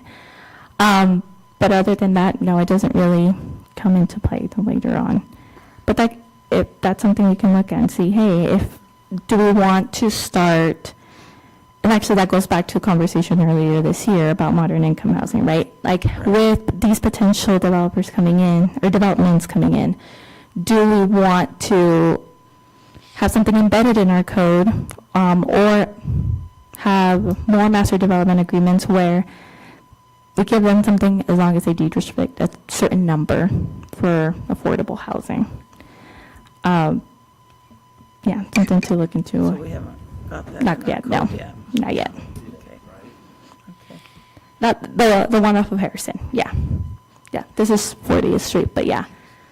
It's okay, you don't have your glasses, you can't see. You're forgiven. Don't get old. But yes, you're the one off of Harrison. That one did have the 5D restricted. And in answer to your question, it says that in their master development agreement for the Harrison project, they have to be, the project has to be substantially completed within 3.5 years, or the development agreement is automatically terminated. And it's automatically terminated after 4 years if nothing has been done. So 3.5 years from approval, which was in 2023? Yes, Okay. yes. I believe that ordinance number is 23-06. Okay. Yeah, we'll give some thought to that. Check with the legal on the moratorium snacking, but I think there's a little bit of traction up here for at least a 90-day one on residential while we get the area plan people consulted. And are you thinking more for that city center area, city center core, city center general, or are we thinking also including general? I think it's just the one where we're doing the small That's area small area. plan from what Okay. I've gleaned. So, All right. thank you. Any other sites that you have questions on that you want me to look into or give an update on? Okay. Thank you very much. Appreciate you. Thank you. Oh, yep. Just thought of it. The Take 5, that little piece that looks like they started work on that little pad on the interior of it, like they're prepping it for something. Are you talking about the car wash up of River? The Trail? Take 5 Or- oil The place. oil. Right across from Maria's. Yep, by Maria's. Yeah, so that building was approved at the time of the Take 5, Right. and they have built it, but I think it was just, what They they call left it as a shell. As a shell. But they have started the inside, so I didn't know Yeah. if they That would be a building permit question, I guess. If they've started, they found somebody. We just don't know who, you don't know who yet or can say. They haven't, Okay. no, I don't know. Cool. I'll look into that one. Give you an update on that. Okay, thank you so much, Alec, appreciate that. Next, we invite Guillermo Garcia, our new code compliance official, to give us a little update on how code compliance is going. And staff, let's not ask about specific addresses, sites. This is a overview of what Guillermo's seeing and approaching it and how things are going thus far.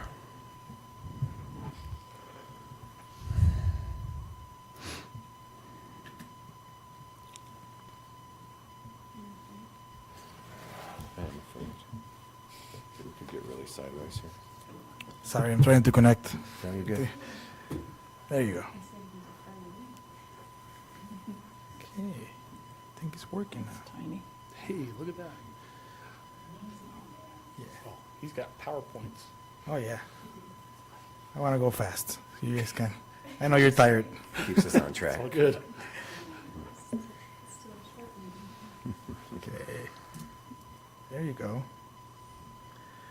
Okay, first of all, I want to say good evening and thank you for giving me this opportunity to show you what we have been doing since we started. I'll be talking about our process, the software that we use, that we choose to have, the ways that we are approaching some of the violations that we have here in the property, in the city, and the challenges that I have found so far. So here's just some quick numbers that they're all approximately, they're not, I tried to find every property that I worked on since I started, since day one. But we have received 135 complaints through phone calls, approximately 110 through emails. But we have worked on, I would say a little bit over 165 properties till this day. 70% of those properties, they're already back into compliance. 20% of them, they're in the 2-week period that we give them. And then 10% of those cases, we're still working with the homeowner. Some of them, they have extend for more than a month, but they're showing that they're moving forward. Here is a quick, I'm trying to show you like where the majority of the properties have been. It's a heat map. It's pretty well balanced, to be honest. I'll talk to you about how we got to that and the way the approach that we have. But yeah, you can see it's all over the city, not only to just isolate it to one area. And then here is our iWork module. We had a few demos from different companies, and to be honest, we liked a few of them, but iWork showed that it was more functional for what we have right now, and also other departments of our city uses different modules too, and I'm able to check if they have permits, if some work is being done on some of them. So this is more. It shows more information from the property when I'm in front of them and I'm checking for violations. The first thing that we have to find when you are going to start a case on iWork is we input the address. I think we're using the same database as Weber County, sorry. And I always confirm that the property address is the same as the one that we have, because I think with iWork we have to update it manually for all these properties. And the second thing that we input is the activity of the case. So every activity that I have on the case, like if I have to make notes, if I send a letter, if I talk to the owner, I'll document all of that. Then I look for the code violations that we have. I make any notes, and then I send the letter to the property. A lot of the times I talk to the homeowner before doing all of this, and I give them a little bit of brief information, about what was happening in their property, the code violations that I saw, and maybe they can start working. Sometimes by the time they receive the letter, the violations are gone. And these are being our code priorities since we started right now. We're going to be focusing on fire hazards, overgrown vegetation to sidewalk or public areas, unsafe accessory buildings like fences or sheds, line of sight, that triangle, improper storage, blocked sidewalks, like I said before, and trip fall hazards in our public areas too. In the next slides, I'm going to show you some examples of properties that had some of those violations. Those are here in our city. A few of them, I'm still working with them till today. But we have seen some major changes, and just wanted to give you an example of the things that we see here. And that is our process. You know, we inspect the property, we identify violations. This is the difference between me and other officers or other cities, the way they approach this. I like to talk to the property owner before I send them a letter or before I start assuming that they're ignoring my letters. I like to talk to them. Then once I reach out to them and we talked, like I said, I started the case in iWork. I send an official letter that gives him 14 days. So usually I give him 17 days because I give 3 days for the mail to be delivered. Before the 2 weeks, I like to drive around the area where I opened these cases before. Usually I try to focus on the same area by days. So I can drive by the area and check if they have done any changes to the property. Then I go back to the property and I check it. I come back to the office. And then if they still have violations, I resend letters sometimes. Sometimes I go back to number 3. I try to talk to them again to see. I don't want to assume that they're ignoring my letters, or there's a lot of factors, to be honest. So sometimes they say that they didn't get the letter or they were out. But I still resend it again just to make it official that I'm extending that to another 2 weeks. And we go from there. Like I say, if they're always showing willingness to work with me and they're moving forward with the property, I keep extending it. But if they stop, then yeah, we have to be a little bit more stronger with them. And here's some examples of the properties that I have worked with. You can see some of the violations that I was talking before. A lot of illegal parking, front yards, junk, blocking sidewalks. So in these pictures, we have the case on top. That one's already closed. Bless you. He got back into compliance in those 2 weeks. The one in the bottom, we're still working with the property owner, and he's moving forward. Like I said, every property is different, but I still try to work with them as much as I can and try to find solutions with them. And they all tell you they know the mayor, so you just say, that the mayor wants you to clean your yard too. I didn't want to say that, but yes, 99% of them say I know the mayor. He's my friend. Yeah, I know him too. Clean your yard. Yeah. Do you ever run into a situation where they say, I just don't have the funds to do this? And how do you handle that?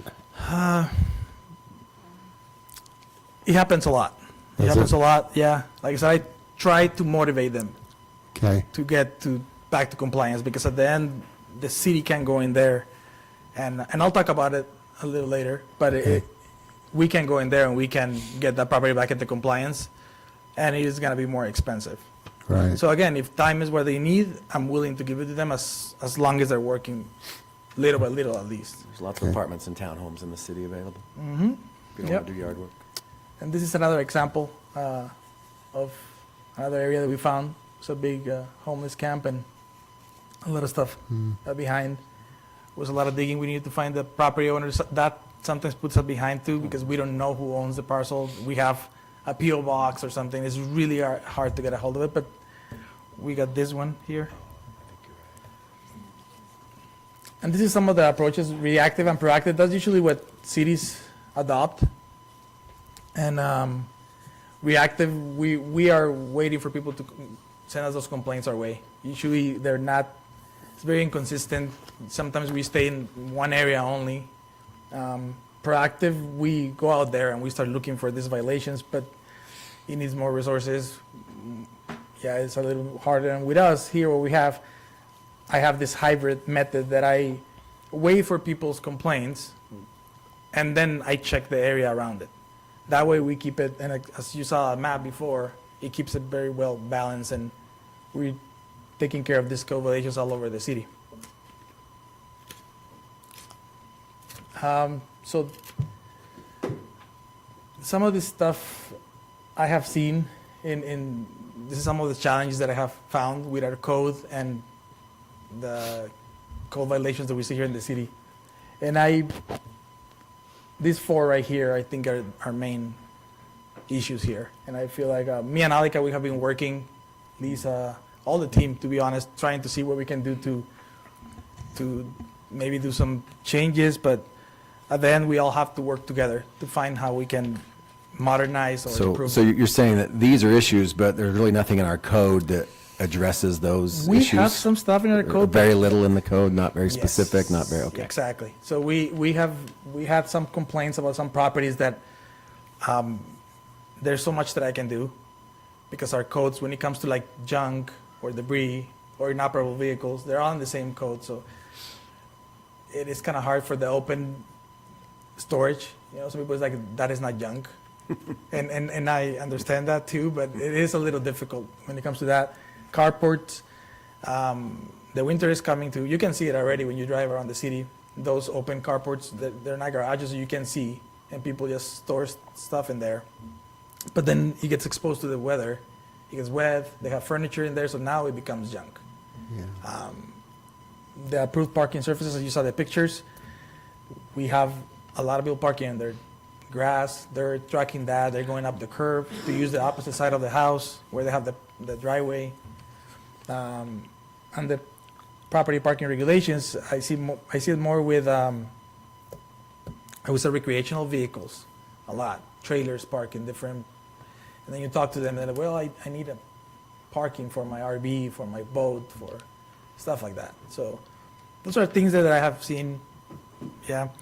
And in my process, I forgot to explain about the abatement. Let me go back there. I just built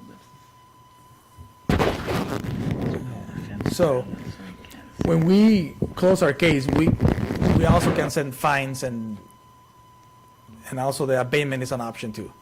An abatement is when the city goes in there in that property and we get it back to compliance when the property owner refuses, but it is, we have to work really hard on having a solid case for this to happen. And also, there's a lot of resources from the city that we need to point that way. Just to give you an example, like just if we have to do an abatement for a property that has tall weeds and it's say a normal property, it could range from $200 to $600. So it costs more for the homeowner to go that route. But also, we need to have that money available for us to do that. We haven't had a lot of cases that I feel like we should abate for weeds. There's a couple, but I'm still trying to find the owner. The ones that we have a lot more is junk removal, I would say, and inoperable vehicles. So those cases probably that were ranging between $2,000 up to 10 grand sometimes. Based on my experience, I have seen properties that we have spent even more than that. So those are options that we have. That's why the properties that I know that are a little more conflicted to now, I'm willing to work with them. But I'm thinking like, I'm prioritizing the properties because we have a few, but I feel like close to five of them are the ones that I have heard that are more. So right now I'm working on 3, and I still have 2 more that I have to start addressing pretty soon. But I just want to have a more structured plan when it comes for the abatement process, and we're all working on it right now.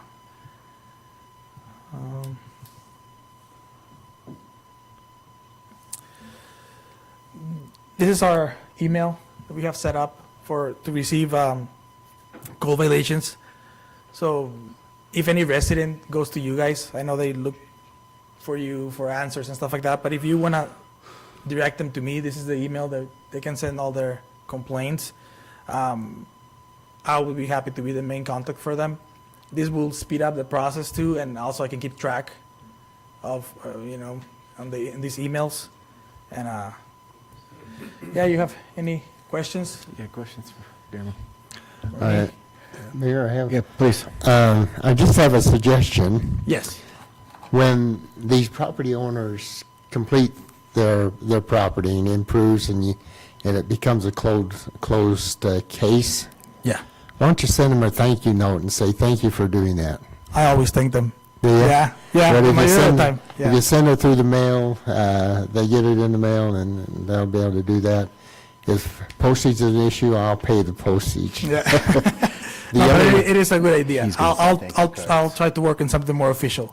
The other thing is, I've got a year's work for you. I had a citizen give me a list of properties that need to be looked at, and there's 24 of them, so I'll give you that. Okay, but, perfect. Yeah. I do think it's important that we always put our properties and the impression we have as that's the impression of the people coming into the city sees. As Mr. Miller mentioned in his comments this earlier, is that the reason they moved to South Ogden and the reason we moved to South Ogden is because it was pleasing and well kept. And so if we can encourage all of our citizens to take that type of an attitude, that, the impression that we have reflects what type of city we have here in South Ogden. So, but like I says, if you need postage money, I'll be glad to pay the postage, but, I appreciate it. okay. Thank you. Anybody else? Okay. Mr. Dixon? Mayor, I just want to just recognize Guillermo. This was several years in the making. Many of you were a part of the conversations about, what can we do more? What can we do more? We're seeing things that are changing our community, and I just don't think we could have found anyone better with his disposition, his approach, and we're really seeing success. And so, Guillermo has a really hard job.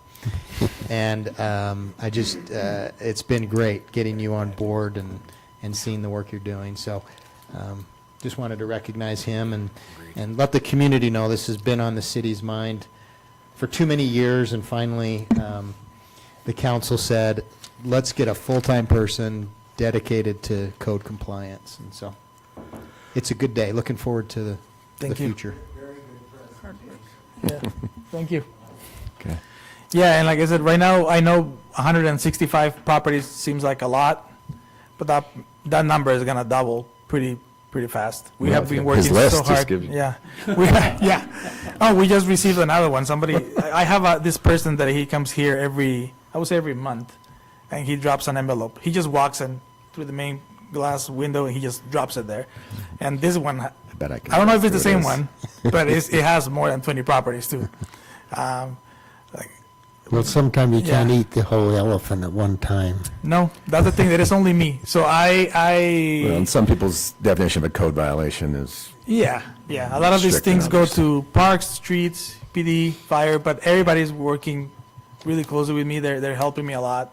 Every time I needed support, they've been there. Everybody, we have a great team, like I said, and we're doing all this together. It's a big challenge, though. It's very big, but we're doing our best, and whatever I can do to help this, I'll do it. Like, I'm willing to work with everybody else. Like I said, as long as they're working with me, I'm always willing to work with the homeowners and creating solutions instead of Okay. more difficulties. awesome. Thank you for your presentation. Yeah. Well done. Thank you. Have a good night. Okay. All right, Mr. Anderson, Mr. Dixon, let's talk about ramp grant applications. Thank you, Mayor. While John's working his way to the microphone.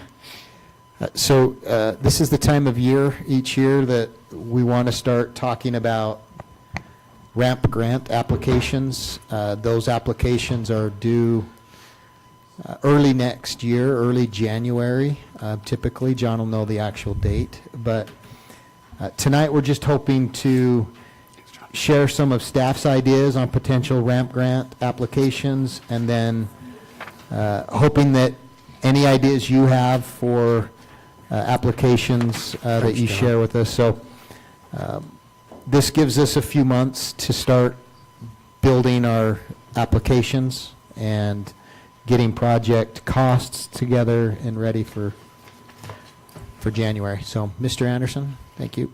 Okay, what you have before you tonight, I've got a paper here, so if you look at that front, it says RAMP 2026. There's two current projects we're working on. You have the municipality, which is about $17,500, which we get on an annual basis. We're currently getting some prices. I'm going to put a scoreboard, a multi-use scoreboard down at Club Heights, baseball, football, a couple of different, whether it's lacrosse, anything we can put down there, but it'll be multi-use. That'll go in next spring. The fields at Birch Creek Park, we received that grant, I think, 2 years ago. Sod has been laid. We're going to do a walkthrough tomorrow with it. So if you haven't had a chance to go look, it's kind of fenced off, but it turned out very good over there. So sod is down. It's been down about a week, just over a week, and it's coming in really nice. So we don't have any intention of utilizing that field. Water's going to go off, so we'll probably hold and try and keep everybody off get it good and established for next spring to utilize it. If you'll flip the paper over on there, so RAMP has your two different types of grants. You have your major and you have your minor. Your majors, you're 200 and above. Your minors, 199, 99 and below. The last year we didn't submit anything. We kind of want to see where finances were. 2023 and 2024 we did submit for the meadows. The first year on the meadows was it was a minor. And I'll explain that here in just a minute. But unless you guys give me a different direction, we're going to go forward with that major on the ramp for the meadows, phase 1 and 2, which will be the utilities and the restroom. So it'll be your parking lot, your utilities, all your utilities installed, and a restroom installed there. And then obviously you have the next phases going down there. With that being said, we'd request 462. And these numbers, once we get costs, they could go up a little bit more once we get actual estimates. City would be responsible for roughly 442, and then RAMP requested 462. As we've applied, they've said that's a good application. They're struggling, and I will take responsibility for that. It is the letters of support. So if you know anybody that is out that way, you and a mayor, school board, anybody like that that we could get a letter from in that area would help our application process. They said the application looks great. It's just those letters of support. Last time we had, I believe I had Weber County, I had the school district, and one other one, but they said they'd like a few more interest, that it would, where we're collaborating with more than just UNA. So if you know anybody, that would enhance our application there to move forward with that one. So now flip it back over to that ramp, and we'll go to the possible minor. So I just threw a bunch together here on the minors, and if you'll give me direction tonight, we'll chase more of them down.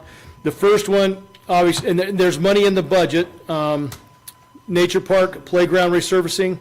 There's 125 in the budget. I do have an estimate right now of about 173 to get that accomplished.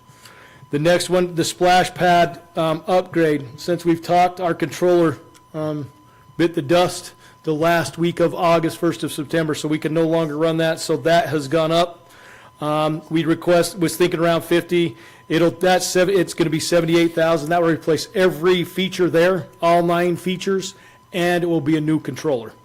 With that there, and this right here, we can go the same, and as we get into it, as we design, you can change. When we built the splash pad, it's a kind of a universal mount, so you could put different features on there. The thing you got to keep in mind is it's like a playground. So if it's putting out, a radius of 20 feet, you can't put anything that's going to put out 30 feet because it's going to change your radius. So we'll have to keep those in mind, but we can upgrade it with some new fancier features, and some of our features are no longer available. It was put in 2007. The next one. Hey, John, could I just ask a question on these? So the dollars in parentheses is what's in the current budget? Correct. So for example, in the splash pad, Are you saying you need an additional 78, or are you talking about you need 28? 28,000. Okay. 28,000, yeah. So on the top one there, we'd need 50, just over 53,000, so there, so that, and like I say, the playgrounds resurfacing, that's an actual, it's an estimate right now. Both of those are the only ones I have, well, and then I do have for Club Heights playground estimates. And they're not necessarily in any order, why I put the nature park up there, because they're all already currently budgeted for. So you have money, we already have matching money to go there, and kind of move forward with those. Would we be able to combine those two, I believe you could, yes. those first two? And do Yeah, a splash I pad think you improvement? could, you know, We're going to give 175 and then ask for yes. matching. Yes, yeah, I believe that would be a very good option, and then ask for matching above there. The next one, and these are not in any specific order by any means, you got Club Heights, I did have them throw just a quick estimate there to that playground, where you've already got metals, that would be the next one that should be done. He gave me a couple different options, they range in between that 185 and 200,000. That's all new surface, that's new equipment, swings, everything all installed down there. The next one there is Friendship Park. That's 2 pickleball courts west of Friendship, or the tennis courts. So on that west side, that's where we used to do the mud volleyball pit. There's really no sprinklers there. It's a pain in the butt to maintain. So pickleball courts would be actually very nice to be installed there. And those costs are fairly close. I got those from Roy City. They built a complex of 8, I think, a year ago. So they build them for around 140 to 160. Talking with them, they said, 175 to 200 would get both of those, and that would be a post-tension concrete surface for the pickleball courts. The next one, there's the metals. That's that phase 1 which we applied for in 2023. We did just as a smaller grant. We were going to put in 385 and then ask for 199. It got denied. The reason it got denied again was the letters, and we weren't as aggressive on it either. But I do believe the major one, we do have a very good application for that one. And then the rest, as you go down, you got 40th Street restroom improvements. That's over here, addition to accommodate more users at the park. Right now, it's been pretty good. You run into trouble when you do have a reservation. We do see significant utilization there, which would be nice to enhance that restroom. The next one's 40th Street Bowery. That's improve it, 225 to 450, whether you update or remove the big Bowery and install smaller ones, separate it for the community, however we want to approach that. Club Heights Bowery is in dire need also, 125 to 350, depending on if you go. It currently houses 12 tables with electricity. The lights, I can't keep under the structure lit. They seem to disappear quite regularly. I don't know if it's a bat, stick, something, but they definitely disappear quite regularly. But that would be an option. And then also Birch Creek Field, where we just put all that, you put that money into the Birch Creek fields up there. We have no restroom. Obviously, they can go over to the Birch Creek Park and utilize that restroom over by the pickleball courts. But what you've designed it with the potential of use as 2 fields. You could look at something like a regular restroom we built out at South. The last we did, I think, was around $260,000. $275 to $400, depending on how big and access and utilities and everything where they are. So if tonight, if you could give me direction so I can hone things in, and application will be, I think it's January, October. We still go. October's usually the meeting for ramp. The mandatory meeting you have to go to. The applications, I'm guessing without going to that meeting, it's usually around the 15th. It's the second Friday. It'll be January 16th as those applications will be due. So with that being said, if you guys, talk to me about which ones you'd like to see and which ones I can kind of clean up and come back to you with. Yes, sir. You must have read my mind. I'm in favor of improving our parks. I think that adds quality to our city. I visited several of them. One of them is the Meadows, and that really needs a lot of touch-up up there, so I would be in favor of doing that one. Okay. The other one would be the nature park because of the large usage of the nature park. But I also would like to recommend in minor the monuments that were establishing in our parks. And The that would be- headstones. That will be, I'm only going for I guess I haven't done the heritage part. Those are through your arts and museums. Okay, And that's kind of out of my realm. I've installed them and put them up, but I haven't applied for the application. But I believe that will be, I know we talked about that today in applying. You know, you got 4 more coming. Under the arts part of it. Under the arts and museums, yeah. This is strictly your recreation and parks. okay. Is all these are for right here tonight. And the other wish that I have is develop charging stations here at 40th Street, so that's my list. Did Summer talk to you? Yeah. Sorry, did I say that out loud? Sorry, I didn't realize I was on the mic. Sorry, Summer. So I think if you're all in agreement, we go for the major, which would be the Meadows. We combine the nature park as one. I'd suggest we try another minor, whether you want to do Club Heights, pickleball courts, something down there is another minor, and see if we can't get something else down there. Because I think we could put 3 applications in, and until we have that meeting, I know we can do 3, and sometimes each year they seem to change it. Sometimes you're allowed 1 major and 2, or 2 and 3, or whatever, but I'd like to be prepared to maybe do at least 3 applications, if we could. There. So I'm kind of along the lines with you. I do, however, feel that maybe as a minor, we could do those restrooms here at the skate park. Okay? They seem to need attention all the time. Yeah, they could, you bet. Don't we have to do new pumps for that and everything? Yeah, it's a new, So does it still qualify as a minor then if? Yes. Well, it depends on how much we put in. I'll have to get a price and then see how much we'd be willing to ante up, but I'll bet you'll be 300. I'd rather do the bathrooms before the Bowery. Yeah, definitely, I agree there. Anybody else? You guys all good with that? If I do those 3? Yeah, I think so. So we'll go, the major will be the Meadows, the minor will be the nature park. I'll combine both. So we'll get the surface and new features, everything rolling. Splash pad, yeah. Yeah, at the splash pad, and then we'll shoot for the new restroom improvements there at 40th Street. Mr. Howard? Were we going to try to get the restrooms on 40th here under the arts side where we do the programs The restroom and and, the stage. yeah. We could. I think we'd have to tie it to some sort of, I mean, we you'd can probably show the want to do the Bowery at program. the same time, saying, hey, we're doing the stage with the restroom.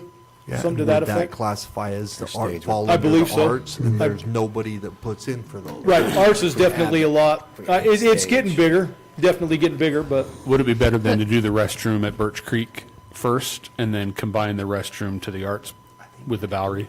I think so.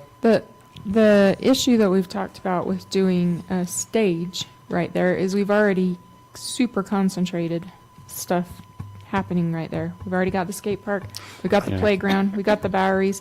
Like, I don't know Yes, if we I- have to show that it needs a stage other than, because we bring in a stage when we've had those programs. Yeah, you could do it one of two Just- ways, like say you just Right have an open here? area. Yeah. Yeah. Where you And- have the stage with the restrooms tied off the back end. have we done that since we've had the skate park here? Because I think we No. used that empty field No, and we it's don't been- have it's- an it's- empty field now. It's been a minute, but we could put something. Mm-hmm. I'm just trying to think of a way to be able to utilize a different avenue that we would be a guarantee. Yeah. an arts grant for South Ogden Days, though. Keep that in mind. We're gonna Right. compete against ourselves. And the How many- Heritage Trail Trail. Is arts that museums? would be arts as well. Might go to the stage, big lot, like, if that is, so I don't know, something might be right now. Are, what, John, it's not your area, sorry. Arts, how many things can we apply for under arts? It's the same, it's 3 major and 3 minor, or 3 easy. I guess so it's like 9 total, so you can do 3 major, 3 of the over 200,000 under, and then the easy grant is like the $2,000 one we 2,000. got for Shakespeare in the Park. Uh-huh, okay, thank you. You mentioned letters. Where do they send the letters to? We put them with the application. So they send it to the city here or to you? Yeah, I think send it to me or Matt. We usually like it on their letterhead coming from the association like Weber School. We've had them from the Weber School Foundation. We've had them from Weber County Schools, the Terrace, anybody that, and we just have them type that letter saying, hey, they can give me a call or Matt and say, hey, this is what we're doing, and we can explain to them what we need there, so. There, Could I ask a question on? Yeah. Between you and Danielle? Yep. Just when we're asked to, because when we submit our applications, we're asked to prioritize. Do we prioritize arts and parks together? Okay. So when we submit, we say, okay, perfect. I wondered there's if the that same was- amount of funding in both. Recreation Parks has its chunk, and Yeah. Arts and Museums has its Okay. chunk, so, yeah, so when you prioritize, she does hers. She and I does do- her, okay. Mhm. Good. Yep. Okay. Yep, All right, thank you, John. yep. Thank you. Good job. All right, lastly, reports, direction to city manager and anyone else. Councilmember Howe. I just kind of wanted to reiterate the gratitude for Guillermo and Ally and Danielle. A lot of times, these people put a heck of a lot of effort behind the scenes.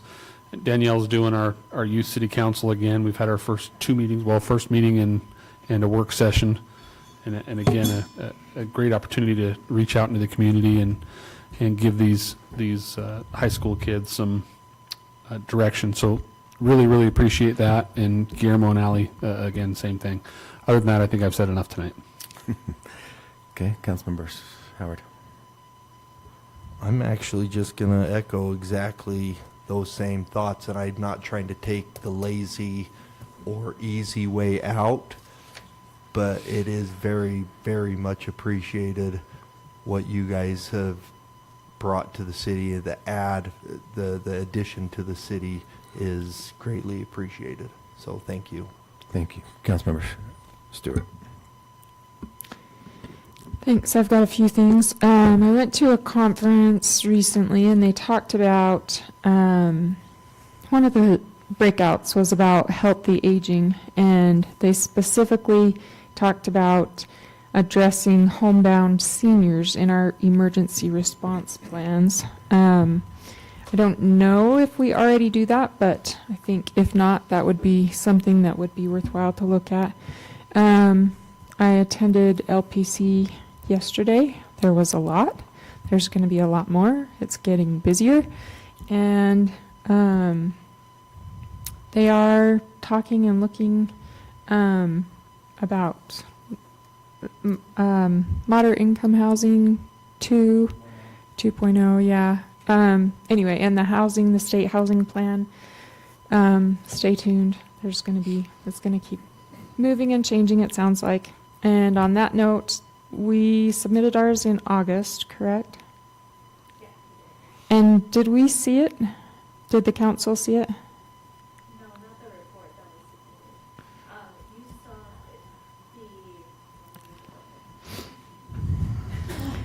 Sorry.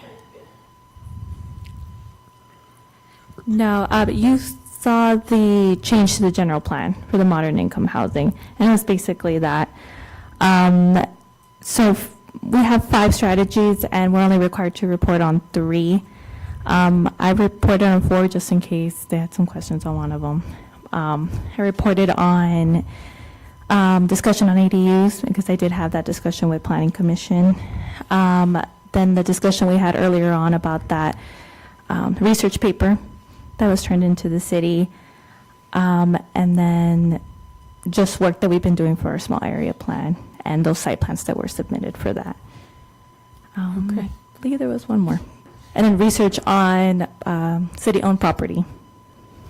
So that was all submitted at the end of July, before that August deadline. Okay, great. So we'll see what We'll see what they say. 2.0 comes and says. Right. So it sounds like it may be, anyway, it's changing. It's a moving target. So, thank you, Alika.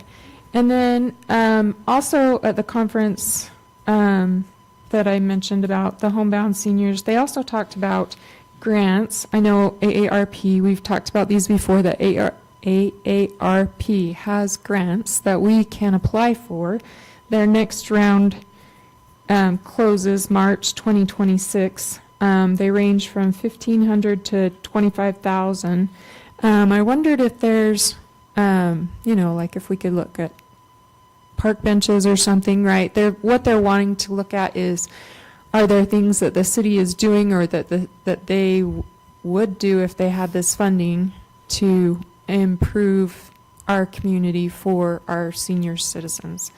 And they did mention that Salt Lake County is the only age-friendly approved community. I can't remember the designation, sorry, but in the state of Utah, and it was just barely awarded that designation. And it's something that takes a little bit of time, but it says that they've done some planning and some thought around different demographics in their community, not just one, and that they have looked at their aging population and how can we serve them, and are we meeting their needs? Anyway, so that's something that we could look at some point if we were interested. So, and then thanks to people for the reports you made and the information you brought us tonight. That's all for me. Thank you. Councilmember Smythe. I just want to echo what everybody said about our employees. We've got some great employees, and they're working very hard to keep the city going, and appreciate everything. And my hat goes off to Guillermo for his work here, because he came in we had a mess, and it's going to take him a long time to do it. Unless we all help him, he's going to have to work harder than he needs to. So we need to help him get that done. And the citizens of the city need to step up and help their neighbor and make sure that they're doing what we promote as loving thy neighbor and helping thy neighbor. Unless we do that, it's still going to be a mess. So I appreciate that. The other thing I just wanted to ask, is there anything else that's come up with the senior city center? With nothing else, okay? Because we're working with Washington Terrace on that. That's all. Okay, thank you. Councilmember Stevens. Thanks, Mayor. Yes, I think we've got some great directors in the city, and our staff is just top-notch. Guillermo, you're doing a great job. Keep it up. Breathe every once in a while, and you'll be better off that way. I'm not in the age of senior citizens, I don't think. But I think South Ogden is age appreciative as far as I can tell. Our fire chief gave a presentation today in a work session, talked about emergency preparedness. They do have an assignments of taking care of the city and emergencies, but we as citizens have that same assignment. And so if you are part of an organization and would like to have a presentation at your group, contact the fire chief and he will make that happen. The other thing I want to encourage all of us, take a look at ourselves and ask ourselves, can we be a peacemaker? And if we start in this room, and it'll foster out beyond this room to other citizens in our area, but we need to be a peacemaker in our society today. And that's it. Thank you. Mr. Dixon, and in your report, will you update on the light on Madison and 40th? Yes. Just a couple things. Speaking of LPC with the league, I did email all of you some information. There's a survey. They're interested to have as many local officials that can take the survey to take the survey. There's also some links to the moderate income housing plan 2.0 and ADUs? Detached, DADUs, detached accessory dwelling units. So if you have time and interest to look at that information and complete the survey, it would be great. Alika already mentioned the small area plan. The consultants have submitted proposals, and I think tomorrow we have a meeting to review those. And so we will soon, hopefully, be bringing a contract forward to move forward with a consultant to help us do that. Madison, yes. Let me go to my text messages, because Mr. Anderson did a great job during the meeting sending me an update. They do have a preliminary signal design back from the traffic engineer. Now our engineers have what they need to go ahead and look at the right-of-way that we're going to need to acquire in order to install the traffic signals. Right now, at the end of his update, he says they're still scheduling to wrap up acquisition and finalize design this winter with construction targeted spring 2026. Okay. I said maybe by school ending, not school starting. We should have been more specific on which part of the school year. Yeah, which year? Oh, we were, okay. Anything else? Thank you. Couple things to report. So, yeah, we had 5 youth that are meeting today. 2 others couldn't make it for our youth city council. Appreciate all those behind the scenes doing that. Our new ladder truck gets here later this week. I was involved in inspection and test drive of that. That was a good experience, and excited. And it has some capabilities that our ladder truck now does not have. It's going to get places faster. It's going to just be able to do much more firefighting and rescue capabilities. Really, really awesome. Went down with Alika and 4 members of our planning commission, and we went down to Mill Creek Common. We had the guy from Mill Creek come last year. We went down to the site and talked to them and met with them about some of the things that they learned from their developing of that, their city center. And so that was really worth the time, and really good to see our planning commissioners engaged and interested and getting ideas and being together. So that was good for me to see that, and good for them to be there as well. Thanks for arranging that, Alika. And then Mr. Ford's here tonight. He didn't want to come speak, but he and I had a great meeting. And you'll hear more about this in the future, but he had a near-death experience on the freeway because he was on his phone, and has since started a campaign to try to help with distracted driving. It's called Hey, Put It Down. And there's songs and there's advertisements, and he's got some businesses and the state involved. And so there will be a day where you'll get some stickers to put on your car. We might even put them on our vehicles like we did with some of the drug messages and things. But he's got a great idea, great passion, great vision for that. And so look forward to some of those things coming up in the future. And so I will contact the Uinta mayor about a letter from Meadows Park. I'll also contact Pastor Jimmy Pitts from Washington Heights. They use that park for some of their events, and so I will assign myself those things for that. So thanks everybody for a good long meeting. A lot of work done though. Appreciate that. So with that, entertain a motion that we adjourn. So moved. Second. Thank you. All in favor? Aye. Thank you. Thank you for letting me attend your meeting. I thoroughly enjoyed observing